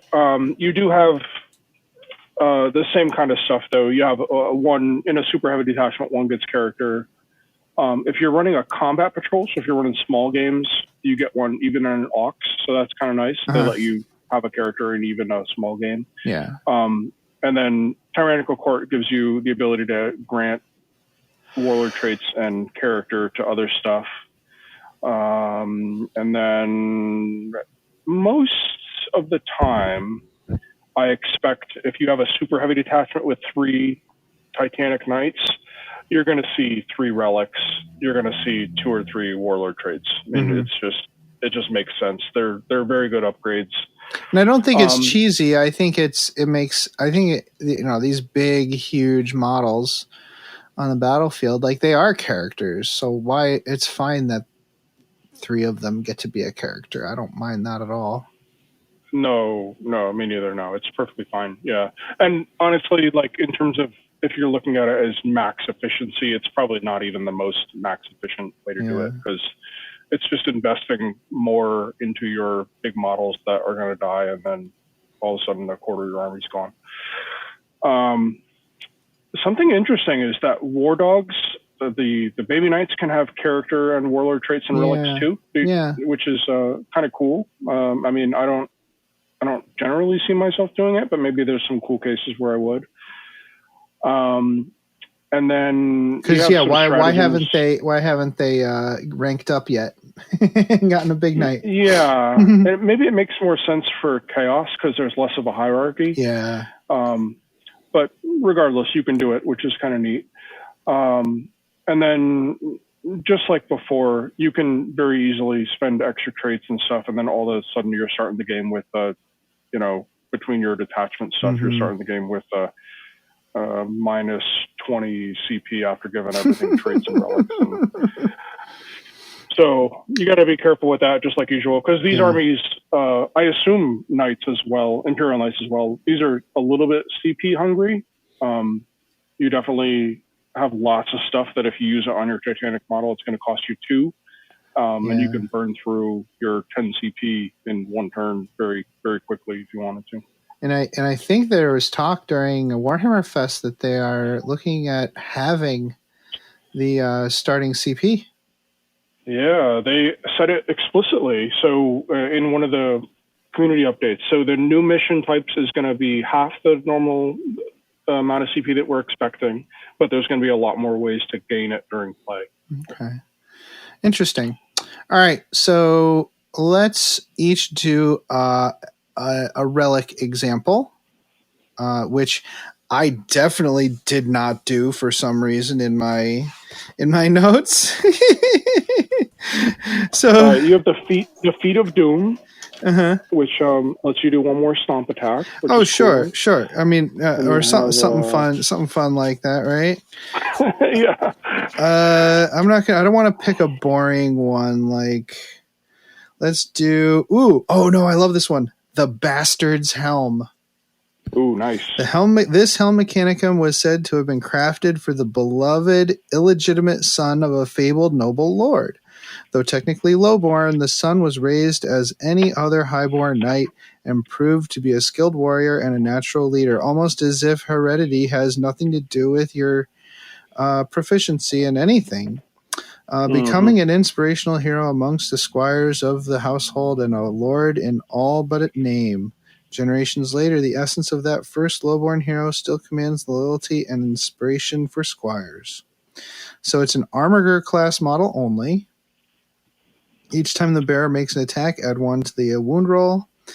The bearer cannot be affected by any bondsman abilities or knightly teachings because they are already awesome. And then the bearer gains the following ability. It's a bondsman ability. Like, he gains a bondsman ability. In your command phase, you can select one other noble household armiger within 12 inches until the start of your next command phase. Each time that armiger makes an attack, add 1 to the wound roll. So this model and that model get plus one to wound. Isn't that neat? Very solid. And you'll note that it's only available on armigers, so that bastard son or daughter is not going to really advance that far. Well, clearly not, but I think it's delightful. I think that's a cute one, and I like these ones that play with an ability, that play with moving abilities around and creating exceptions to the rule. I think that's neat. You definitely want to make that a character too. I think that's when you make it a character. I think that's fun. Yeah, a little armiger character that you're taking every game and they punch above their weight. Yeah. Yeah. I'm gonna touch on a few here, but I'm gonna pick to give a little bit of background. I'm gonna give the Veil of Medrengard, which was in the old codex as well, but it's something where the warpsmiths from the Iron Warriors made this. And it's basically like some weird old STC that is lost to history and is, excuse me, and is warped through corruption. So when they put it on the suit, it gives a 4-up invuln versus range attacks instead of a 5-up. So you don't have to do that rotate iron shields type thing to get your 4-up. And it gives you a constant 6-up, including versus melee. So that's nice. Yeah. Well, that's fun. So a 6-up, if I understand the math, gives you a 1 in 10 chance of getting a blocked hit. Yeah, that's how that works. Yeah, it's about 1 in 10 chance. Yeah. Yeah, so it's better than nothing. There's a couple other cool ones here. If you have a Dreadblade, you can use this rune of Noctigra to give your Dreadblade a second Fellbomb. So this is another relic that's basically another decal. Relic, yep. That's a decal on your model. Okay, relic decal. Yep. I love those. And then my favorite, Gauntlet of Ascension, which is a really cool replacement for one of the big fists. And it gives you a reroll on all hits, which is nice. Mm-hmm. It gives you +1 strength and attack every time you kill a character, and it stacks. So as you wipe out the big bad guys on the other team, you get a little buff that comes along with it. That relic is adorable. Yeah, and you know what's kind of nice about it is the swords. The Reaper Chainsword now has that sweep attack and strike attack. But this gauntlet, this special gauntlet, has a sweep attack too, which is kind of cool. It's not as potent as the sweep attack on a chainsword, but at least you have one. Yeah, the gauntlet nice sweep attack is 2 attacks per 1, but it does 3 damage, which will be really nice against Terminators. Yeah, cool. Yeah, that's true. Yeah, not Death Guard Terminators. No, certainly not. But yeah. Cool stuff. The Warlord trait I like, and I've liked for a while, is the Knight Seneschal. I like giving that to the Queen because it kind of reflects like a leader character, a character leader, +1 Warlord attack characteristic. That's the same as it was before. Knight Seneschal was always +1 attack, which on a Gallant makes it like 7 attacks or something. So like 18 attack. No. Hold on with me. Just give me a second here. I'm gonna talk. So it's got 5. Knight Gallant has 5 attacks, and then +1 attack for Seneschal, and then another attack for House Griffith on the charge. So you're talking 21 attacks with the sword if you sweep attack. That's pretty delightful. I wish I remembered that in my game. Anyways, the Knight Seneschal, but the new thing for the Knight Seneschal is it always counts as honored, even if your army is dishonored. Again, we'll talk about that later, but that's pretty nice. I like that. Because she doesn't have to prove herself. She's already proved herself. So it's not a big deal. Yeah. She's the boss. What Warlord trait did you pick to talk about? I'll start by saying these are a little bit of a disappointment. They're just not really changing very much. Uh-huh. You're going to see the same 2 in every list, which is Eager for the Kill. Uh-huh. It's +1 advance and charge, and +1 attack when you're in the enemy deployment zone. And then the second one is Knight Diabolus, which is +1 attack and reroll 1s to hit in melee. You don't have a lot of rerolls available. So that's massive, especially on a model that hits on generally 2s or 3s. Yeah, being able to reroll those ones. The Chaos Knight Codex has a lot of rerolls in it. That's pretty interesting. Yeah, there's a lot of ways to get them in melee. Absolutely. So, what you'll generally see, I think, is a melee-focused knight having both those traits. Because you can, like I said, you can spend extra to get 2 traits on one knight. Yeah, this book has one of those as well, where you're allowed to have 2 warlord traits on the same knight, which is really interesting. Like Landstrider and, the House Griffith one that lets me advance and charge, and then adding another +1 attack. That Gallant's going to die that turn, but she's going to have a great time doing it. Yeah, she's going to have a great time doing it. Okay, so let's move on to this because we're getting long here. Let's move on to the specialty knights. Now, the Chaos Knight one is a psyker, right? But the specialty knight for the Imperium is the Preceptor, who is now a knight like chaplain. Chaplain, yeah. Yeah, so during Which I your didn't know. command That's really phase, cool. so you can pick 3 of these nightly teachings. There are 6 of them to know, and then you can use 2 of them every turn. And on a 3-up, it's inspiring, and it gives you an ability. There are ways of doing an extra one per turn. There are ways of getting a +1 on this. But yeah, the Preceptor and the named knight both have this. So I'll just give they all have to do with buffing the armigers. So this is really like a super bondsman. This is still all about the armigers, okay? Which one did I like? There was one I really liked. The Folly of Mercy. The Emperor's Nice. foes deserve no mercy, and you must never relent in the exacting punishment upon them. If this teaching is inspiring, select one armiger within 12 inches. That model can perform an action and make a normal move and shoot without that action failing.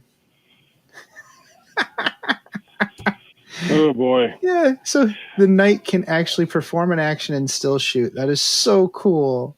It's like I love. You can imagine in a book that has, if you're building your list and you only have like 4 models, anything that takes actions is probably not going to be something you want to choose, and this opens them up. Yeah. Exactly. Yeah. Doing actions with Imperial Knights is so hard.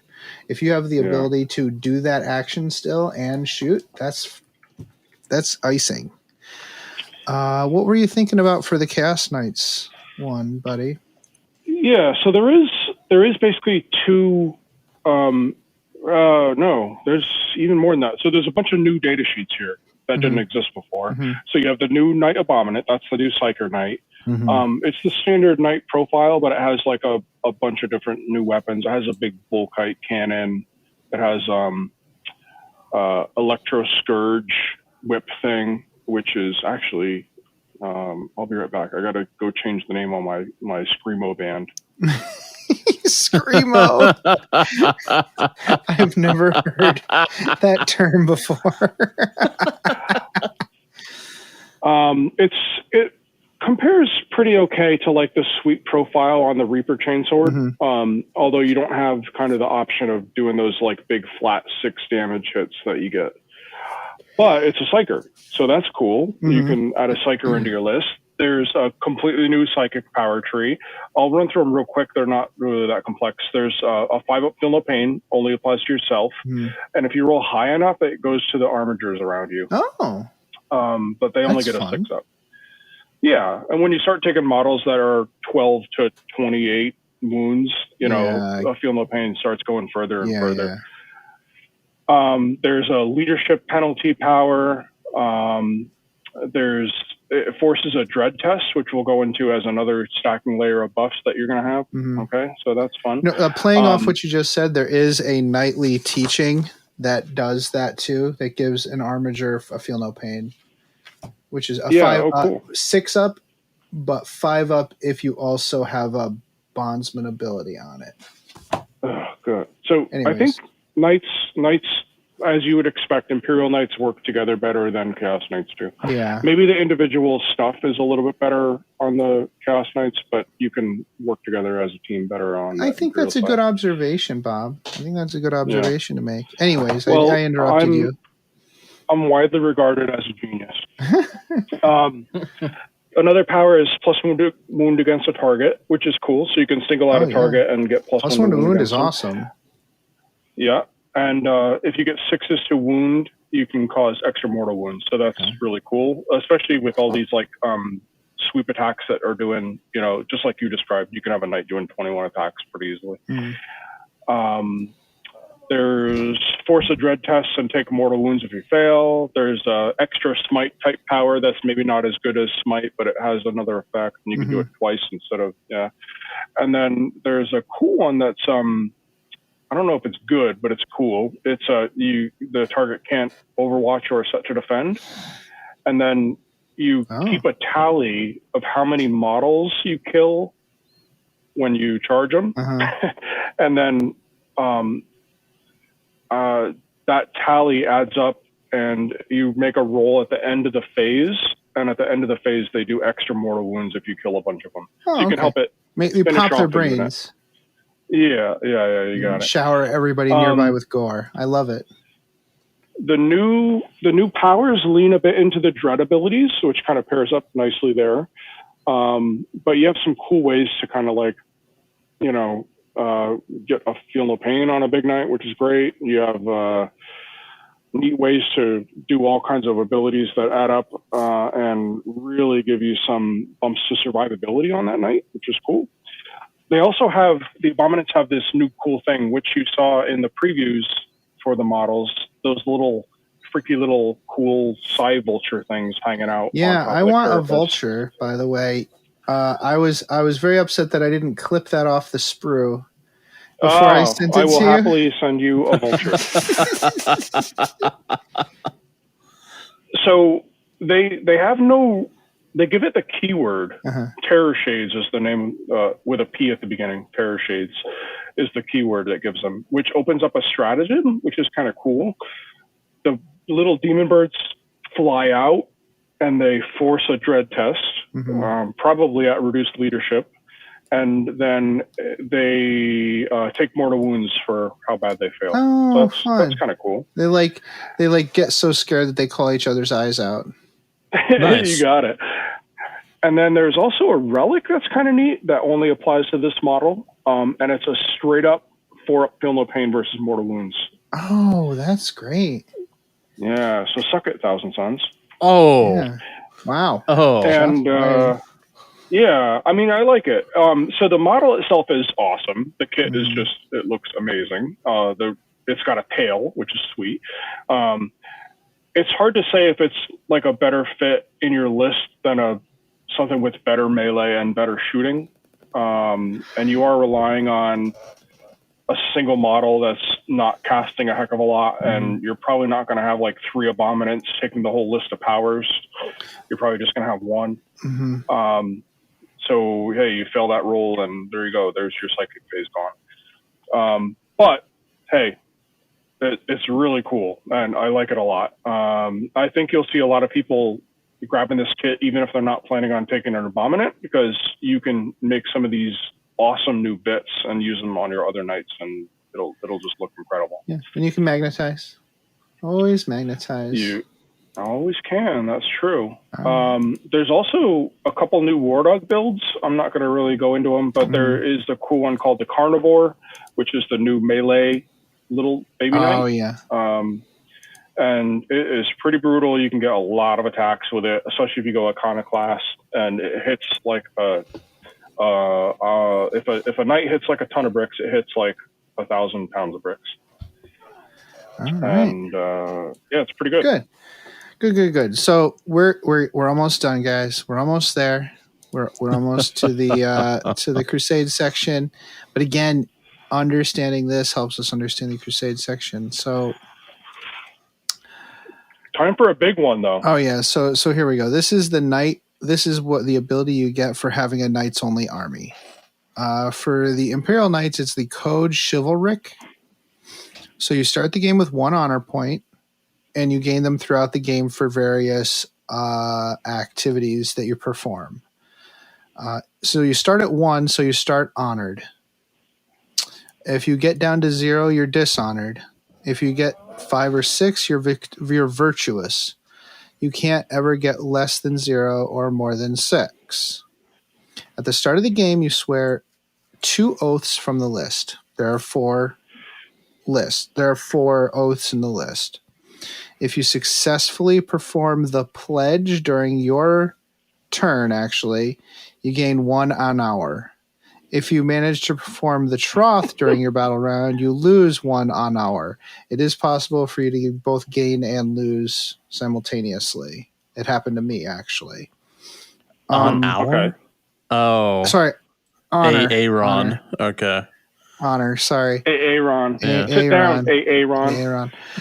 So the first one is protect those in need. The pledge is to perform a heroic intervention if you can, and charge an enemy unit that's within engagement range of a friendly unit. So you perform one of those 2, you get 1 honor. That's easy to not be able to do, though. It is. The troth, though, is you fail to perform the pledge if able. So that's if able. So if you're not within charge range, you don't get knocked for it. Right, gotcha. But if you fail your charges, you get knocked for it. So you got to be careful. Just play Griffith. You'll be fine. Yeah. So you don't have to do both. So like if you manage to make the charge and don't do the heroic intervention, that's okay, as long as you do one of them. If you're honored with this oath, you get the ability to heroically intervene, or if you already heroically intervene, you do it 6 inches instead of 3. Ouch. That's nasty. Yeah. That's pretty good. And if you're virtuous, you get to use your bondsman ability twice.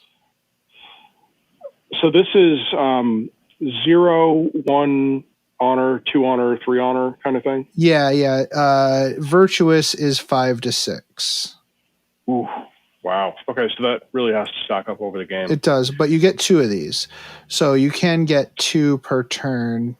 It is possible to get 2 per turn. The next one is Defend the Realm. Your pledge is to hold more objectives than your opponent, which I definitely should have taken against John. Like definitely should have. The troth is to hold fewer objectives than your opponent. So, and again, this is your turn. If you're honored, you get +1 CP per battle round. And if you're virtuous, you get OBSEC and count as +3 models if you're already OBSEC. So this one, I think everybody's going to take this. Yeah, maybe. I honestly think everybody's going to take this in matched play. The next one is Refuse No Challenge. Your pledge is to kill 2+ enemy units in melee. I definitely should not have taken this against John. I don't think I got this once. I think I got it once, actually. The troth is you can't be falling back. Don't fall back. Honored, you get +1 to hit in charge situations. And reroll advance and charge rolls if you're virtuous, which doesn't really seem great if you're already on turn 3, but okay. Maybe you need to do it to score an objective that your opponent's standing on. Yeah. Yep. The last one is Lay Low the Tyrants. You get your pledges to kill a warlord, character, monster, or vehicle in combat. Your troth is to kill less than 2 units in a battle round.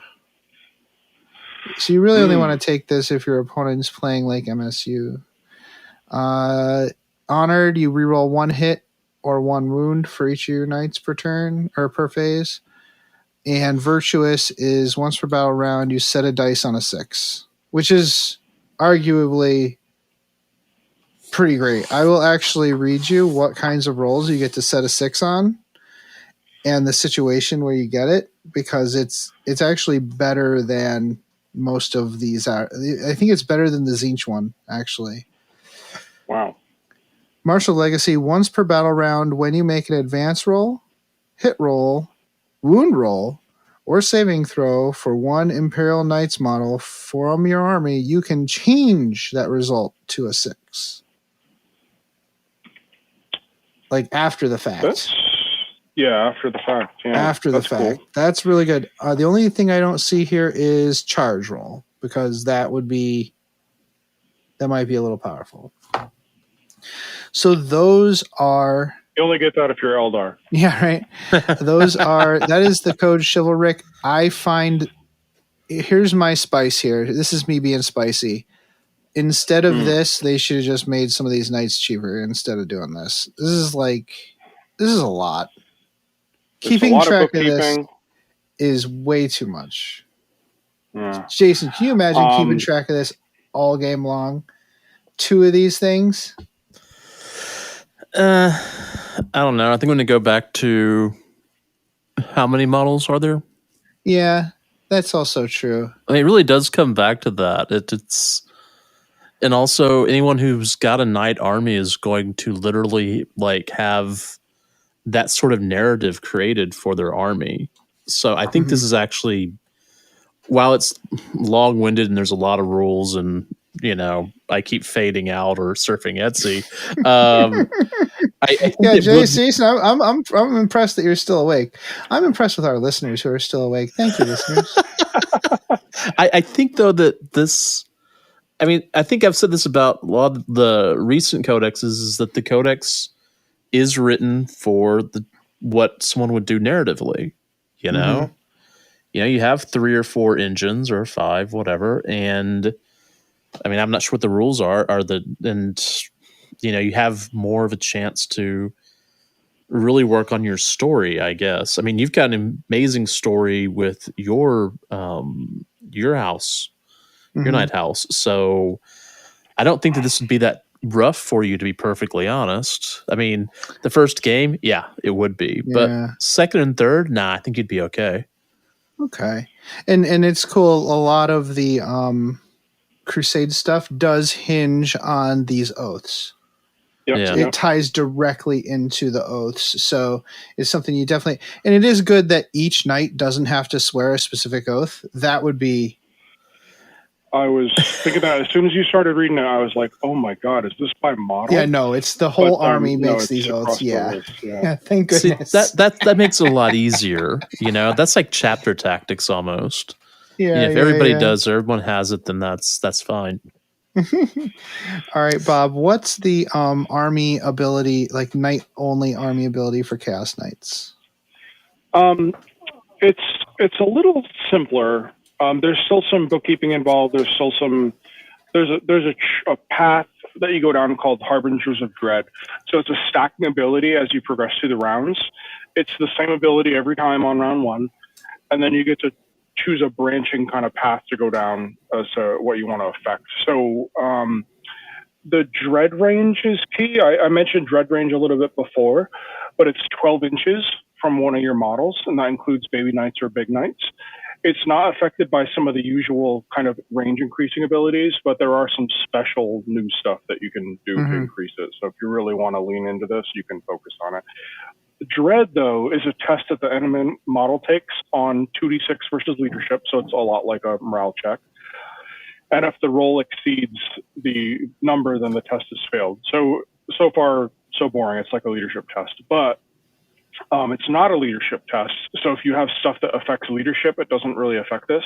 So like synapse or, whatever, immune to morale kind of stuff. Some of this stuff is really cool and really could be impactful. So one of the paths that you can choose down allows for some like really serious hardcore morale manipulation. You could be, by turn 5, you could be at 15-inch shred range, -3 leadership, -2 attrition test. Oh, wow. Extra model fleas. And if you fail the test by a certain amount, it's an extra D3. You can flee on 1s and 2s instead of just 1s. So if you really want to lean towards morale, this could really be a cool path to go down. Which makes sense. Like these are giant, terrifying monsters made of flesh and metal and bone, stomping across the battlefield, roaring at you, and with apparently birds flying around them for some reason. Yeah, scary demon vultures. Scary demon vultures flying around. I definitely feel it. I love the fact that they're leaning towards like a morale type effect for this. Yeah, and one of the frustrating things about morale is like you have those factions that ignore it for all intents and purposes. And this still gives you some effect against them. And you don't have to pick that path. So if you don't feel like you're going to really have much impact doing it, you pick the second path, which is going to be, as it progresses through, it has the ability to shut down OBSEC. It has the ability to create a bubble around you of 12 inches where you can't do actions. You have reduced the range of auras, so some cool stuff like that. Wow, I really like that. Like shutting down auras, shutting down OBSEC, and shutting down actions. That seems cool. Yeah. They're very distracting. I think that one is going to be a really popular one. I think it's good. And just like I said, it's reliant on the leadership role. which you can affect, but it's not relying on them failing morale or something so like it that. actually affects certain things, like the Tyranids. Third path, yeah, exactly. Yep. The third path hurts enemy charges, so that's kind of cool. So you can have them fail a dread test and their charge distance gets halved. So that's kind of neat. You can give your knights -1 to hit from over 12 inches away. You can give them -1 to hit in melee. So some cool stuff. But it is going to stack, and it happens, the better stuff obviously comes late in the game. So the challenge with knights is staying alive long enough to really get use out of these abilities. Because in the 2 test games that I played, like, basically the whole table was mostly clear by the end of turn 3, because the offensive output of this kind of stuff is like very high, and they don't necessarily have the durability to stick around. It's not something where you're going to have a unit sitting in the back of the board that has never been touched throughout the game, because you need to be utilizing these models because you have so few. Yeah. And the other thing, I've definitely found the same. I found the same. Like toughness 8 and 24 wounds is great, but they still don't really live very long. So especially in melee, especially, they just get chewed the heck up. Yeah. There's something that you didn't talk about, which is you must have some kind of thing in your codex that lets you spend points to upgrade your models.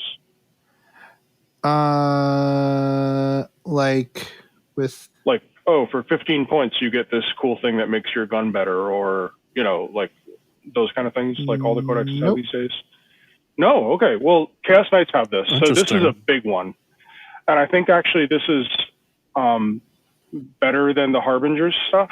It's favored the Dark Gods, so finally you can make a Khorne Knight or a Nurgle Knight or a Slaaneshi Knight or whatever. This is basically escalating points as you go up in model sizes, so it's a little cheaper to do it on the little baby knights and more expensive to do it on Tyrant. But there's a couple of exceptions there. So like a close combat Khorne ability is only 15 points on a Tyrant, but it's 25 points on an Aberrant, which is the middle size, because it's a little more useful. But Chaos Knights people have been wanting cool ways to tie their models to the service of the gods for a while, so this is a really cool way to do it. There's a favored ability attached to it that's in 2 tiers. So the first one just happens, you get it automatically. But the second one, you need to meet a kill tally to grant an offering to the Dark God in order to activate it. The tally isn't too much of a stretch. It's 5 models killed, or I'm sorry, not even models. You look at the number of wounds on a destroyed model, and add them up. So the bigger the model, the more you get points for killing vehicles or whatever. You got it. That's good. So 5, 10, 15. I'm just going to touch on one ability per god, really, because there's 3 per god, and these are going to be in every list you face. Everyone's going to take them, because there's not only are they cool and they let you tie your thing with a keyword even, which doesn't really matter that much, but it lets you have a Nurgle Knight, which is sweet. But they're also like really good, and they're a little expensive, but people are going to take them. So let's do the Khorne one first. So the Throne Mechanicum of Skulls gives you charge rerolls, and then once you get the offering, it guarantees you exploding 6s in melee. So on a tooled up kind of Khorne Knight, you could make a sweep that's 21 attacks, hit on 2s, strength 8, -3 AP, 2 damage, exploding 6s. So you're wasting, you could easily kill 15, 20 models a turn with that kind of knight. Tzeentch has Cursed Rune of Fate. This is one of my favorite ones. So ranged attacks against you, if you roll a 6 on your save, you bounce back mortal wounds. It's kind of cool. Okay. It'll stop those pesky guardsmen from first rank, second ranking to you, because they'll take 6 mortal wounds back probably on their 30 shots or whatever. Yeah. the offering on this one is huge. So once you get your 10 models in of kills, or 10 wounds of kills, you get a 4-up invul that works in ranged and melee. Ooh, nice. Nurgle, Aura of Corruption. It's a 6-inch -1 strength bubble. And then after you get your offering in, it goes up to... The models have -1 strength? The enemies within 6 inches have -1 strength. Wow, that's so cool. And so it makes it harder to kill you in combat. That's delightful. That's right. All that strength 8 stuff is going to be wounded on 5s all of a sudden. Yeah. That's delightful. I like that. And once you get the offering in, it gives you -1 toughness aura as well. So that is leaning into the same stuff that Death Guard does. Mechanicus and Death Guard, yeah. Yeah. Slanesh has Beguiling Majesty, -1 to hit and wound you in melee. And your offering grants you a -1 attack aura. Really, really good on a melee knight. Wow, these debuff auras are so cool. I think they're awesome. And they're almost all leaning towards survivability, which is valuable, obviously. Yeah, the corn ones are offensive, but survivability is going to be a challenge for these guys, so this is important. And then the last ones are Pantheon Undivided. So you can do, just like with Be'lakor, you can lean towards one that worships the whole Pantheon, and all of these are pretty good. Blessing of the Dark Master is the one they previewed. It shuts down rerolls against that knight, wounds, attack, and damage. So that's pretty huge. And then once you get the bump on your tally, you can't be wounded on less than a 4, or can't be hit on less than a 4. Sorry. Oh, can't be hit less than a 4. Yeah, 1, 2s, and 3s fail on the hit rolls, which is awesome. And then they have a Feel No Pain one. They have a Deep Strike one. So there's lots of really cool stuff. This is like massively, I think it's more important than the Harbinger stuff in a lot of cases. And you can take it on Dreadblades. So you can take it if you take a single knight in your Chaos Space Marine army. You can take one of these cool things. Yeah, so that's neat because you do lose the Harbinger stuff. Just like you're going to lose your Code Chivalric if you splash one of these guys into your other army. Well, okay. Well, that's cool. We made it, you guys. We made it. We made it through the rules. Time for some cool Crusade stuff. I feel like we just recorded an episode of 13th Company. Do either of you remember that podcast? I remember them, yeah. No, I don't they know. were awful. Them, yeah. I listened to every episode. They were just still awful. Okay. let's go ahead, and I think we need a break. Yeah. Come here, boy. Get the ball. Come on, Max. Get the ball. Mom, Max won't get the ball. He's lazy. I think I know why your Zote is being lazy, Jenny. Why, Mom? Because you forgot to feed him his Zotobix today. Oh, no. Oh, yes. Zotobix contains all the nutrients and random animal parts a growing Zote craves. It not only provides our Zote with the energy it needs to play with you and protect our home, but it also keeps its chitinous shell fresh and shiny. Oh, boy. I'd better feed Max his Zotobix. Yes, you had. Zotobix is made in part from grade Max, A time for Astra dinner. Militarum post-engagement byproduct and is infused with 112 essential vitamins No, and Max, minerals down. harvested from your Zote's natural habitat, the finest desert deserts. Zotobix is available in any shopping center on worlds where Zotes are allowed or where the Imperium's inexorable influence has not yet reached. Oi! After an hard day's shopping, I like to head down to the pub and enjoy a good brew with me mates. Shopping hummies all day is hard smelly work, so I likes to top myself up with something nice. Chopper body spray is not just a treat for you, it's a treat for the whole crew. Now available in Green Apple Grunt, Illinois After Dark, and Oops Don't Press That Fragrances. Chopper body spray, don't make me axe you twice. Knights on Crusade. again, we're going to do this point counterpoint. We're going to talk about Imperial Knights and Chaos Knights. So a lot of this, so like all of this it's amazing how much they fit into 136 pages. Like, well, it helps by the fact that there are literally how many data sheets in here? That's true. 3, 4, 5, 6, 7, 8 pages of data. There's only a few pages of data slates, and the lore and like paint section on this one is 60 pages or 59 pages. So I guess there's plenty of room for all these rules. Anyways, so in Crusade, I talked about this earlier.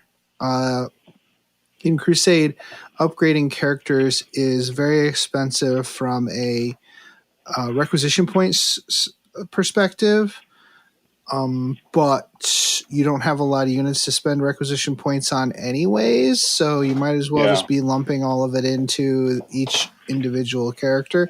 And again, they are characters. If we're speaking honestly, these are all individuals in your army. So there are some cool things that the Exalted Court get, though, that we didn't talk about when we talked about Exalted Court. Each Exalted Court member has an ability that only works in Crusade. For example, the Master Tactician starts every battle with +1 command point. Very cool. Yeah, that fits their role in the court. Yeah. The Herald reduces the cost of the Specialist Reinforcement and Warlord trait requisitions by 1. Oh, cool. So even though you're spending requisition points to upgrade these guys, you're getting discounts elsewhere. There's no special dispensation for free blades in Crusade. They don't there's no rules for adding, because a Crusade roster isn't a list. It's not an army list. You make your army list from your roster. So there's no real reason to have special rules for Exalted or for free blades, but when you put your list together, they have to follow those rules, right? Right. So you got to keep that in mind. So even let's say you had the same sub-faction ability on 2 different knights in your Crusade force, you couldn't bring them both in the same list. So just keep that in mind. So what's it like with the Chaos Knights? Basically the same thing? Do you have to spend a bunch of requisitions to do upgrades? Yeah, it's the same stuff. So you don't get the automatic character like you do when you take a normal detachment. No characters to start. You get them through requisition. Yeah. Some of the more narrative kind of strats and stuff for Dreadblades was moved here, which is cool because it really gets you a feel of if you're running a Crusade army and you want to put one of these in your roster, maybe you just add one knight and then you take it when you want it to appear in your list. Right.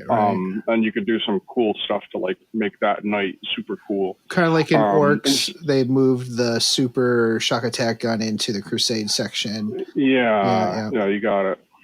Okay. One of your knights starts as damned, and then that model gains basically damnation points as rewards, and they maintain a tally of their kills and their damnation points. And then there's 8 circles of hell, and you get neat kind of upgrades and curses as they go up, and it kind of bounces out a little bit. The negatives happen every certain number of upgrades, so it kind of balances out some of the powerful stuff. But some of them are just really cool. Okay, here's a great one: Cursed Ground. So all the ground around you is damned, and no enemy models can be set up as reinforcements within 12 inches. Yay. Oh, that's so neat. I like that. Yeah, or you get to a certain tier, and you get the favor of your Chaos God that you're pledged to, and you can use their specialty stratagem once per battle for free. Okay. Yeah, I love that. So, yeah, neat little stuff like that. Okay. So, so the Imperial Knight like system for Crusade is all about quests. So you can swear a knight to a quest using a requisition. But you start with at least one quest. You start with one quest sworn knight for free. Like this knight starts the game as quest sworn, and they gain shame and glory as they play their games. Shame and glory are based on your army's honor level at the end of the game, so you don't have to pick specific like quest goals and stuff. It's just based on your honor that you do.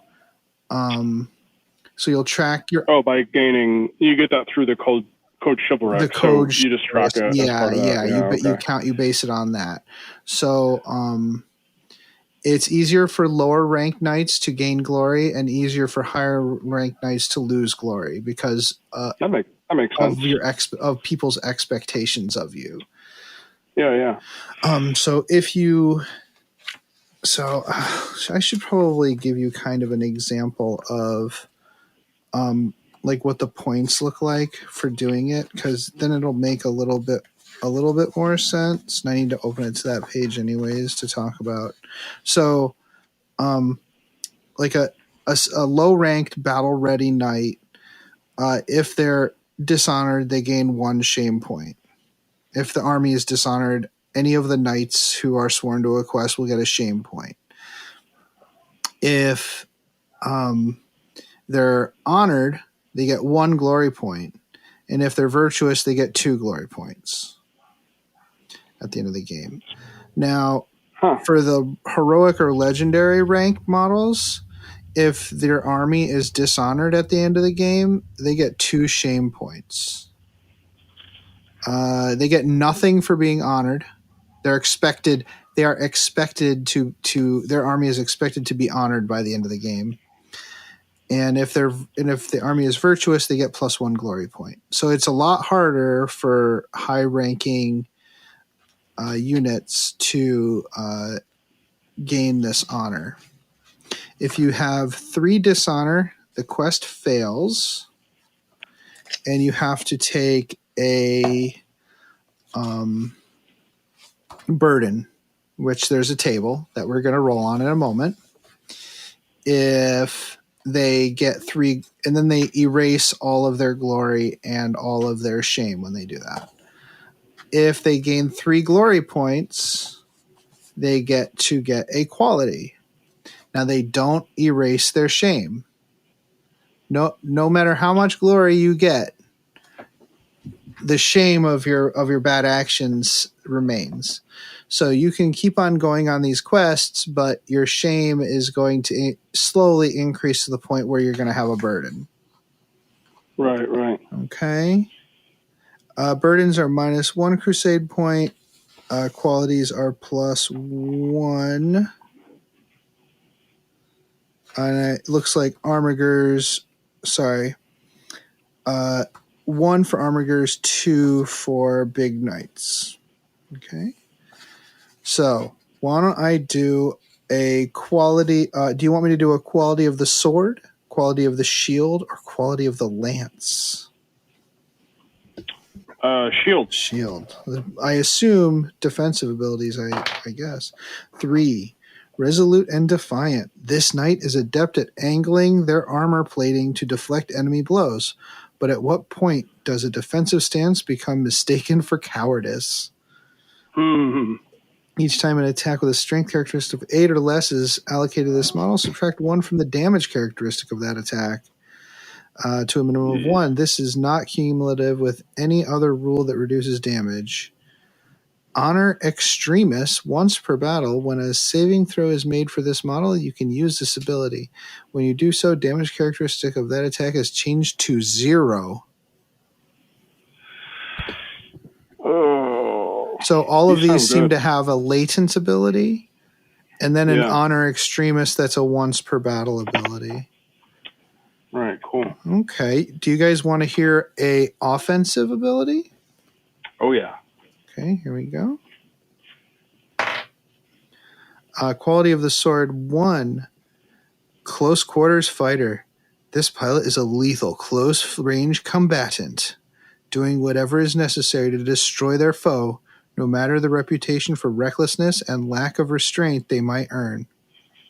So each time this model makes an attack, if the target of that attack is within 12 inches, the armor penetration characteristic of that attack is improved by 1. That's pretty good. Honor Extremis.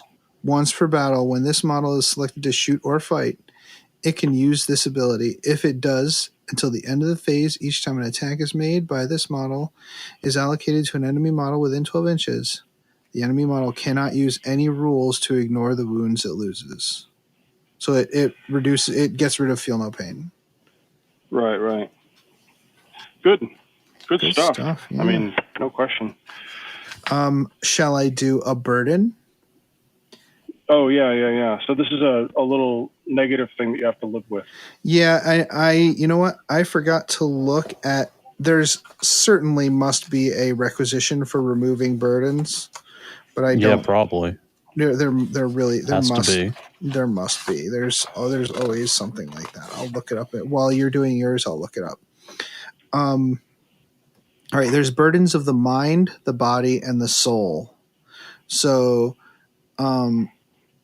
soul is all bound to like honor. Body is damage to the knight, and mind is the pilot, I believe. So let's do a mind one. Driven to slaughter. The noble pilot and their steed have suffered traumatizing defeat, and now when the battle is joined, a blood-mad lunacy consumes them as they lash out at their foes with little skill or finesse. -1 weapon skill. Wow. Ouch. Body. 6 reckless warrior. They throw them into battle without pause. This is almost the same as the other one. Hold on. I'm going to do battle fatigue. Yeah, here we go. The knight has fought from one side of the segmentum to the other and grown weary of the ceaseless conflict, their warrior spirit ebbing with the passing years. -1 attacks characteristic. Wow. And then the soul. Haunted by failure. Only once did this knight fail, but the consequences mean they now constantly second-guess their abilities.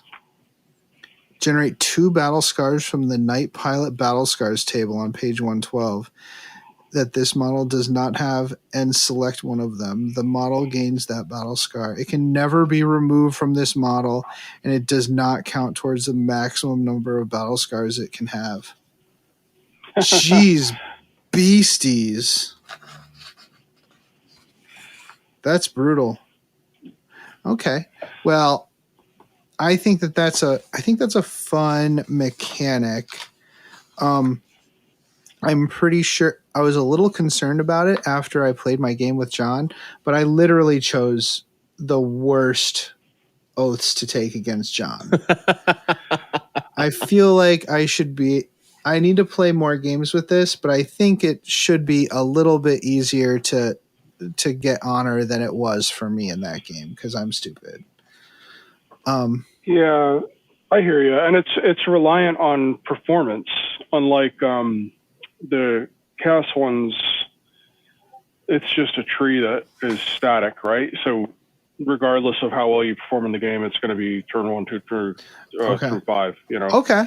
Yeah. So those are a little simpler, although as demonstrated in my games to test this out, the really like juicy abilities happen at a point where you only have like one model left on the board. Okay. So is that good? I don't know. All right. Sorry. Well, for chaos, you got the requisitions are kind of what you'd expect. They're get a warlord trait, get a whatever. There is one that's the you can recover the thrown mechanicum from a knight that's like so busted up that they're stuck. So if they have too many devastating blows or too many battle scars or something, you can basically yank the throne out and put it in a new chassis, which is kind of cool. That also lets you kind of change a knight out on your Crusade roster. So neat.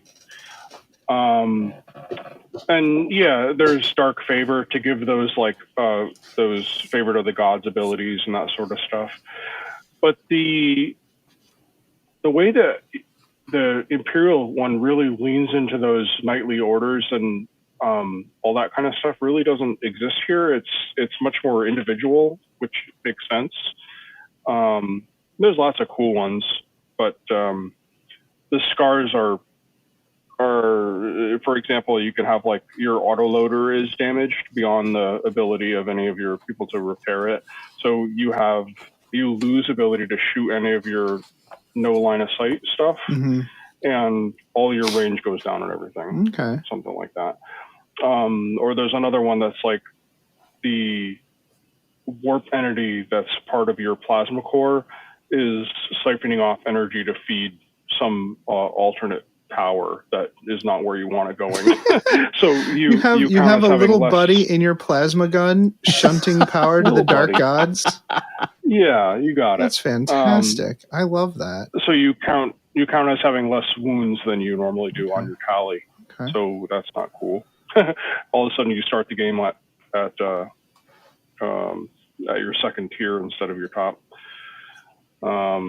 Yeah, but just like all the other books, there's cool relics in here that only really apply to these. You can do like those terror shades, the vulture things, can mess up charges coming at you, or yeah, there's just lots of neat little stuff. So you're like, hey, dark gods, witness me. You absolutely want that to happen. Yeah, I'm really curious for the Chaos Space Marines Codex, how that's going to pan out for them. I think it's going to be cool. I'm looking forward to it a lot. Oh, sorry. Go ahead. Yeah, this does have those circles of damnation where you start ramping up, and I think it looks like it would better serve a single knight in your list than it would a full list of knights in Crusade. And in Crusade, you are allowed to get army specific Crusade stuff for models that are not you're not coaxed towards army faction purity in Crusade the way you are in matched play.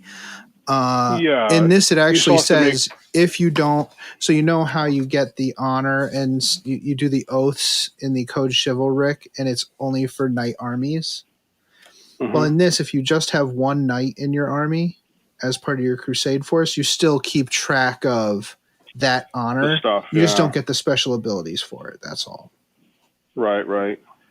Yeah, and the same thing applies here. But I could really see if I'm making a Chaos Crusade force, definitely you could mix up demons, Chaos Space Marines, and throw in a Dreadblade. It would be really cool. So for requisitions, there are no requisitions for removing these, so they're with you forever. So keep that in mind as the quests get harder to perform. Keep that in mind when doing your burdens. For a requisition, I'll pick the Ritual of Becoming. I'm not going to read this whole thing. Essentially, it lets you advance an armiger to a Imperial Knight. Ooh, they graduate. Really? Yep. It can't be a character because character armigers are essentially, they have chosen the life of an armiger pilot. Because they're there on purpose. They're like, I just like being an armiger pilot. I'm fine. But yeah, if you want, you can upgrade your armiger to a knight. They have earned the right to be a knight. So I thought that was really cool. That's neat. Yeah, I like that a lot. Yeah. I went a little out of order here, Bob. Let's talk about, but I think requisitions was better to talk about there anyways. Let's talk about agendas. The agenda I picked as one that I wanted to talk about was Paragons of Honor, because it was one that affected your honor level.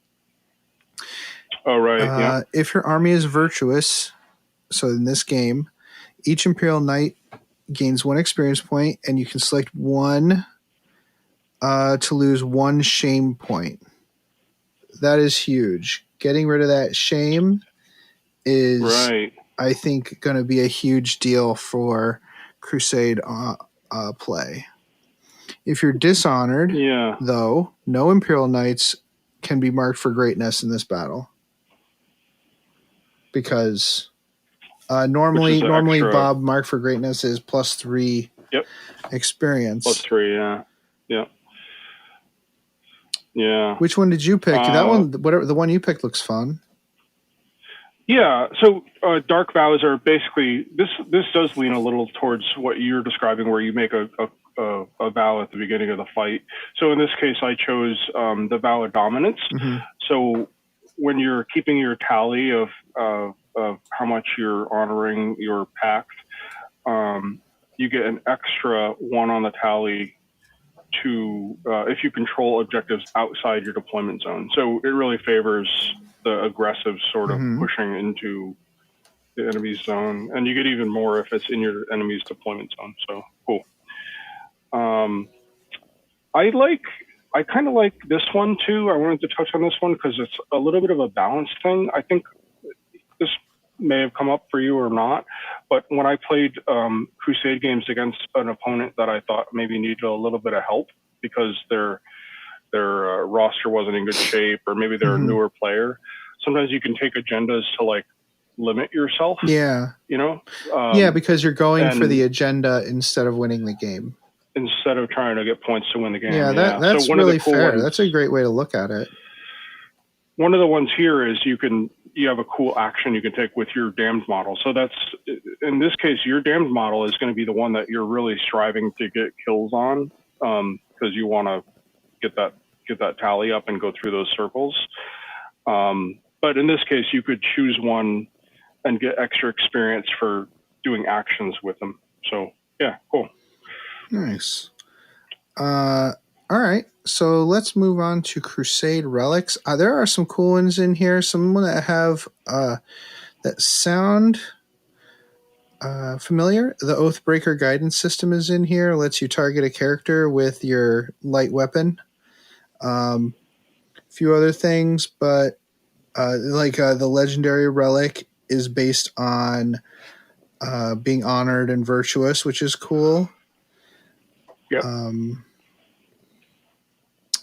You have to be up to a certain tier. Yeah. Points in order to get if you're it. honored, you can't lose more than 8 wounds in the same phase. If you're virtuous, you can't lose more than 6 wounds in the same phase. But the one I actually like the most here is the Equerry's Vox. The Equerry's Vox system was installed into the knight of a trusted vassal to an aloof high monarch, so the noble was able to command the lowly masses without having to sully his own knight getting too close to the lowborn. Jesus. This is for an armiger. Each time the bearer is selected to be affected by a bondsman ability, you can select one other armiger within 9 inches, and that model is also affected by the same bondsman ability. Very nice. That's pretty neat. Yeah. I do like the way I don't love baby knights. Let me just throw that out there. I'd much rather have a list with like 5 or 4 big knights than a bunch of babies running around. But I do like the way that they tried to make it so that there's a real benefit to mixing it up. Yeah. I think especially the Imperial side of things, for sure. Yeah, absolutely. Yeah. My Crusade relic I picked to focus on is the Helm of the Dread Knight. Of course, you got to pick the legendary one, right? Oh, so it's rumored to be the faceplate of the first knight ever sworn to the service of chaos. The mask infuses the war engine with dread power and malign force of the warp, rendering its every shot and blow and nothing but a life. This one is kind of cool, and I think it's like got a nice mix of like history to it, because first faceplate, that's neat. But when you shoot or fight, you can pick one of the weapons, and then every time you make an attack, if you roll a 6, it just straight up does mortal wounds equal to the damage characteristic of that weapon, and the attack ends. Wow. So throw that on your 8 damage claw. Or the spear. And, yeah. The spear yeah. does. And The then spear still does like 10 damage. It's idiotic. It's one roll, right? Yeah, so there's the balance. It is. It's one roll. Yeah, that's real fun. Oh, I love it. Okay. Super cool. So for battle traits, I said let's pick a couple because there's so many. There are multiple tables. So there's a Questor. There's Questoris battle traits and Knight Pilot battle traits. And then there's Armiger battle traits, Freeblade Pilot battle traits, and Dominus battle traits. So there's all kinds of different traits. So I guess I picked the Knight Commander battle trait because I thought it was interesting. If this model does not have the character keyword, it gains it. And increase the range of any bondsman abilities and aura abilities it has by 3 inches. So that's really nice. The other one I picked was Renewed Alliance, which is a Freeblade Pilot battle trait. And that's the one that if it's got the Mechanicus keyword, it gets +1 wound, and if it's Titanic, it gets +2 wounds. If it's Questor Imperialis, it gets +1 advance and charge, and you can ignore modifiers. So it basically gives you the Mechanicus or Imperialis abilities, which is really nice. Yeah. There's a whole bunch of them in here, though, like the Dominus one is Ionic Shield Wall. You can rotate ion shields for free. Oh, yeah, man. But these are it's once per battle, and it is Crusade, so it gets a little crazy. Yeah. There's quite a bit here for Chaos as well. Is it multiple tables as well, Bob? Yeah, same thing. 1, 2, 3, 4, 5, 6 tables. Wow. Some of them are restricted to just Infernal or Iconoclast, which kind of limits it. But yeah, they're cool. I really like them. The one that really caught my eye on Infernal is the one I want to talk about. Okay. This Knight, it's called Engine of Spite. This Knight delights in crippling and maiming its foes, and if you destroy a model in melee, then they subtract 1 from their out of action test at the end of the battle. Oh my god. You're messing with their stuff. Oh my god, that's awful. -1 to out of action tests? Yeah. And at the end of the battle, if any are destroyed by that, you get extra damnation. So you just love taking stuff out. I love that. Adding insult to injury. I love it. That's fantastic. Kind of a dick move. I love but we love dick moves around here. So moving on. Last group is the Battle Scars. There are some again, this is 2 tables. So I love the idea that you have each of these units is so big that it has different aspects to it, that you have multiple like ways it can be messed up, or multiple ways that it can be buffed. I think that has some great thought went into the Crusade section here. Okay, so I'm going to do a Pilot Battle Scar and a Suit Battle Scar. So the Pilot. 2. Loss of Virtue. Wait. Is that really what it's called? Okay. I mean, what are they even talking? Oh, okay. So I mean, they're losing a knight in battle is matched with a loss of standing and respect in a pilot's household. Can never be affected by virtuous abilities on page 118 to 1. Oh, so if it can't be. It can be honored but not virtuous. And when you use an epic deed stratagem, you cannot select this model for that stratagem. Wow. That's some good stuff. That's what you get for losing your virtue. Yeah. And then for the suit one, buckled armor. The armor plating is cracked and buckled beyond the skill of the sacrosands to fully restore. Each time an attack with an armor penetration of 0 or -1 is allocated, subtract 1 from any armor saving throw made against that attack. Okay. I had mentioned one of the scars earlier, the possessed reactor. Like, how cool is that? But Possessed I'll touch reactor on another does one. sound awesome. Yeah, I like it a lot. I think I like the wording of these and the little blurb more than I like the effect. But yeah, that's cool. That's what the whole point of Crusade is. You have these really cool stuff that give you that feeling.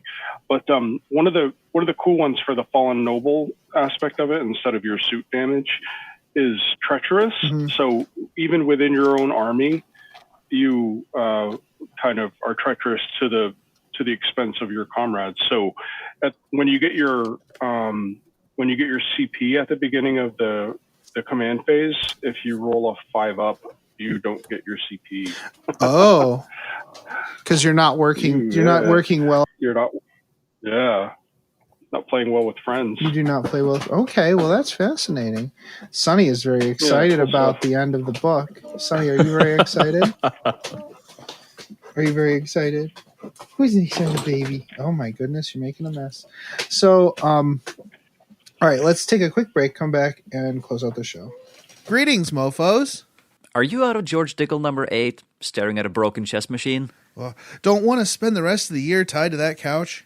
Well, why don't you head on over to the 1 Hour a Night Facebook page and see what exciting stuff is going on there. It's a place to post all your daily progress in the hobby grind, as well as receive and give positive feedback. Also, there are usually a few interesting challenges going on. That's right. All you have to do is search for 1 Hour a Night on Facebook. That's numeral 1 hour a night, all one word. Blood serum tests will be administered prior to approval. Se til helvete og kom dere vekk. Det er ikke en bikkje, det er en slags ting. Den imiterer en bikkje, men det er ikke det. Kom dere vekk, idioter! What he said. Oh, we've reached level 6. Welcome back. So I feel like that, we were a little spicy, as I suspected. We had some spice. But I think that along with the spice, Jason, you added some sour cream. Balance it out. To balance it out. Some fat to balance the spice, and we appreciate that. I think I need to play the book a little bit more so I can get used to it, and maybe I'll feel a little bit better about how complicated it is. I'm not worried about how strong it is, obviously. I'm not. Wendy came home, so Sonny's very excited about Wendy being home, but I don't want to send him down barreling over her. She still has a hurt knee. So I'm not really worried about how powerful it is. I just want to be able to understand it better. Yeah. Yeah, so I agree. I'm not worried about the power level. I think if I had a complaint, I have a few complaints, definitely. But if I had a broad complaint, I've heard a bunch of talk about how the best list for a Chaos Knight list is 14 War Dogs. That sounds like a lot of work. Mm-hmm. Which you can fit, you can make it work. It's 14, 12 wound, invuln save, wreck anything they touch in melee, models that can run across the board at 12 inches plus, so it's like, the War Dogs are pushed a little bit, I think. And Knights are not. So these models are 400 to 600 points a pop, depending on what kind of loadout you give them. Mm-hmm. That's not even going into the Tyrants, the big ones. I played a game last night where my double Avenger Gatling Knight was 570 points. So that is a lot of points for something that, bounces off Tyranid Warriors. Yeah, no, that's a really good point. But I'm not sure what the answer is. Maybe the CP maybe the starting CP is going to help us a little bit in that regard. So you can't do a lot of these huge, big bursts of damage early on. But at the same time, defense, I guess, yeah. you know, with some failings in match play, I think that the Crusade section is gorgeous. It's got a lot of great ideas in it and a lot of great ways to customize your knights, which is exactly what that game mode is for. I mean, when there's already great multiple ways to customize each knight in regular play, there is a ton. There's a ton of options here, and you can definitely do that. And then you add that to Crusade, it's just like every knight is a snowflake. Yeah, absolutely. And you could play 10 matched playlists in a game and not pick the same list, and it would definitely be fine. You could make that work. Absolutely. So I think in the end. Oh, sorry. Go ahead. Oh yeah. The one thing that I was a little irked with is they divided up the baby knights into 5 different data sheets. So instead of having one data sheet and giving you like a bunch of different options to load it out, they split it up into 5 different named ones, and then you have very little choice as to what each one takes. So I'm not really sure quite what the point of that is. That probably to stop you from taking 2 of the same weapon on everything or whatever. I'm not sure. Like they want you to take specific kinds of loadouts instead of. Yeah. That does seem like a lot of data sheets. For basically one model. Yeah. And knights are penalized a little bit away from shooting, right? So like you had mentioned, the hit to stomps really hurts a knight that's tooled out with 2 big guns. Yeah. Absolutely. Between the point increases to that kind of loadout, because you have a 20-point penalty for kicking 2 of the same range weapon. Yeah, I think you want to take like at least 1 melee weapon on each knight, and the big Dominus knights are a little less desirable. Yeah. All right. Separate case. But I think that at the end of the day, the takeaway is let's wait and see. Let's play some games, and maybe I'll try to get this in a Crusade list or something, and we'll play it out. Bob, thank you so much for coming on. I appreciate it. Yeah. Very happy to get a chance to chat again. Yeah, well, it was nice to have your perspective and your knowledge of the faction to talk about it, because I really don't know anybody that plays Chaos Knights around here exclusively. There's a lack of cool people around there. Yeah, there is lack of cool people. You're right. But next episode, Jason and I are going to play a game. We're going to play a big game. And it's going to be super fun. We haven't decided what mission we're going to play yet. Jason, do you want to have a little look through the mission book and you pick the mission? Because you're attacking me. Sure, yeah, I can go ahead and do that whenever this weekend, yeah. Cool. Well, but until then, play the game the way you want to. Awesome.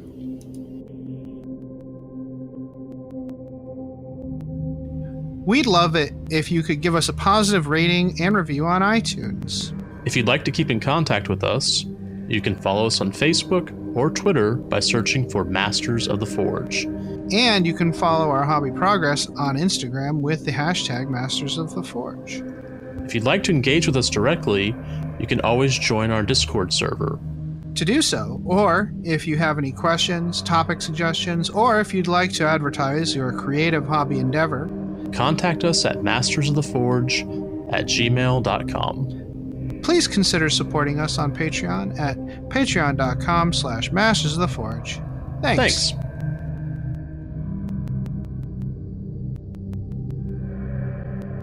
The music used in this podcast was made by Parad of the duo Sublevel 3. The track is used with his permission. This podcast is protected by the Creative Commons Attribution, No Derivatives, Non-Commercial International License. More information about this license and contact information if you have any requests can be found at our blog, mastersoftheforge.com. It's such a good feeling to play games your way. It's such a happy feeling 40K'ing away. And when you throw dice with story in mind, it's such a wonderful way to unwind. It's a good feeling, a very good feeling, the feeling you know that we'll be back when the fortnight's new, and we'll have new ideas for you, and you'll have things you'll want to talk about. We will too.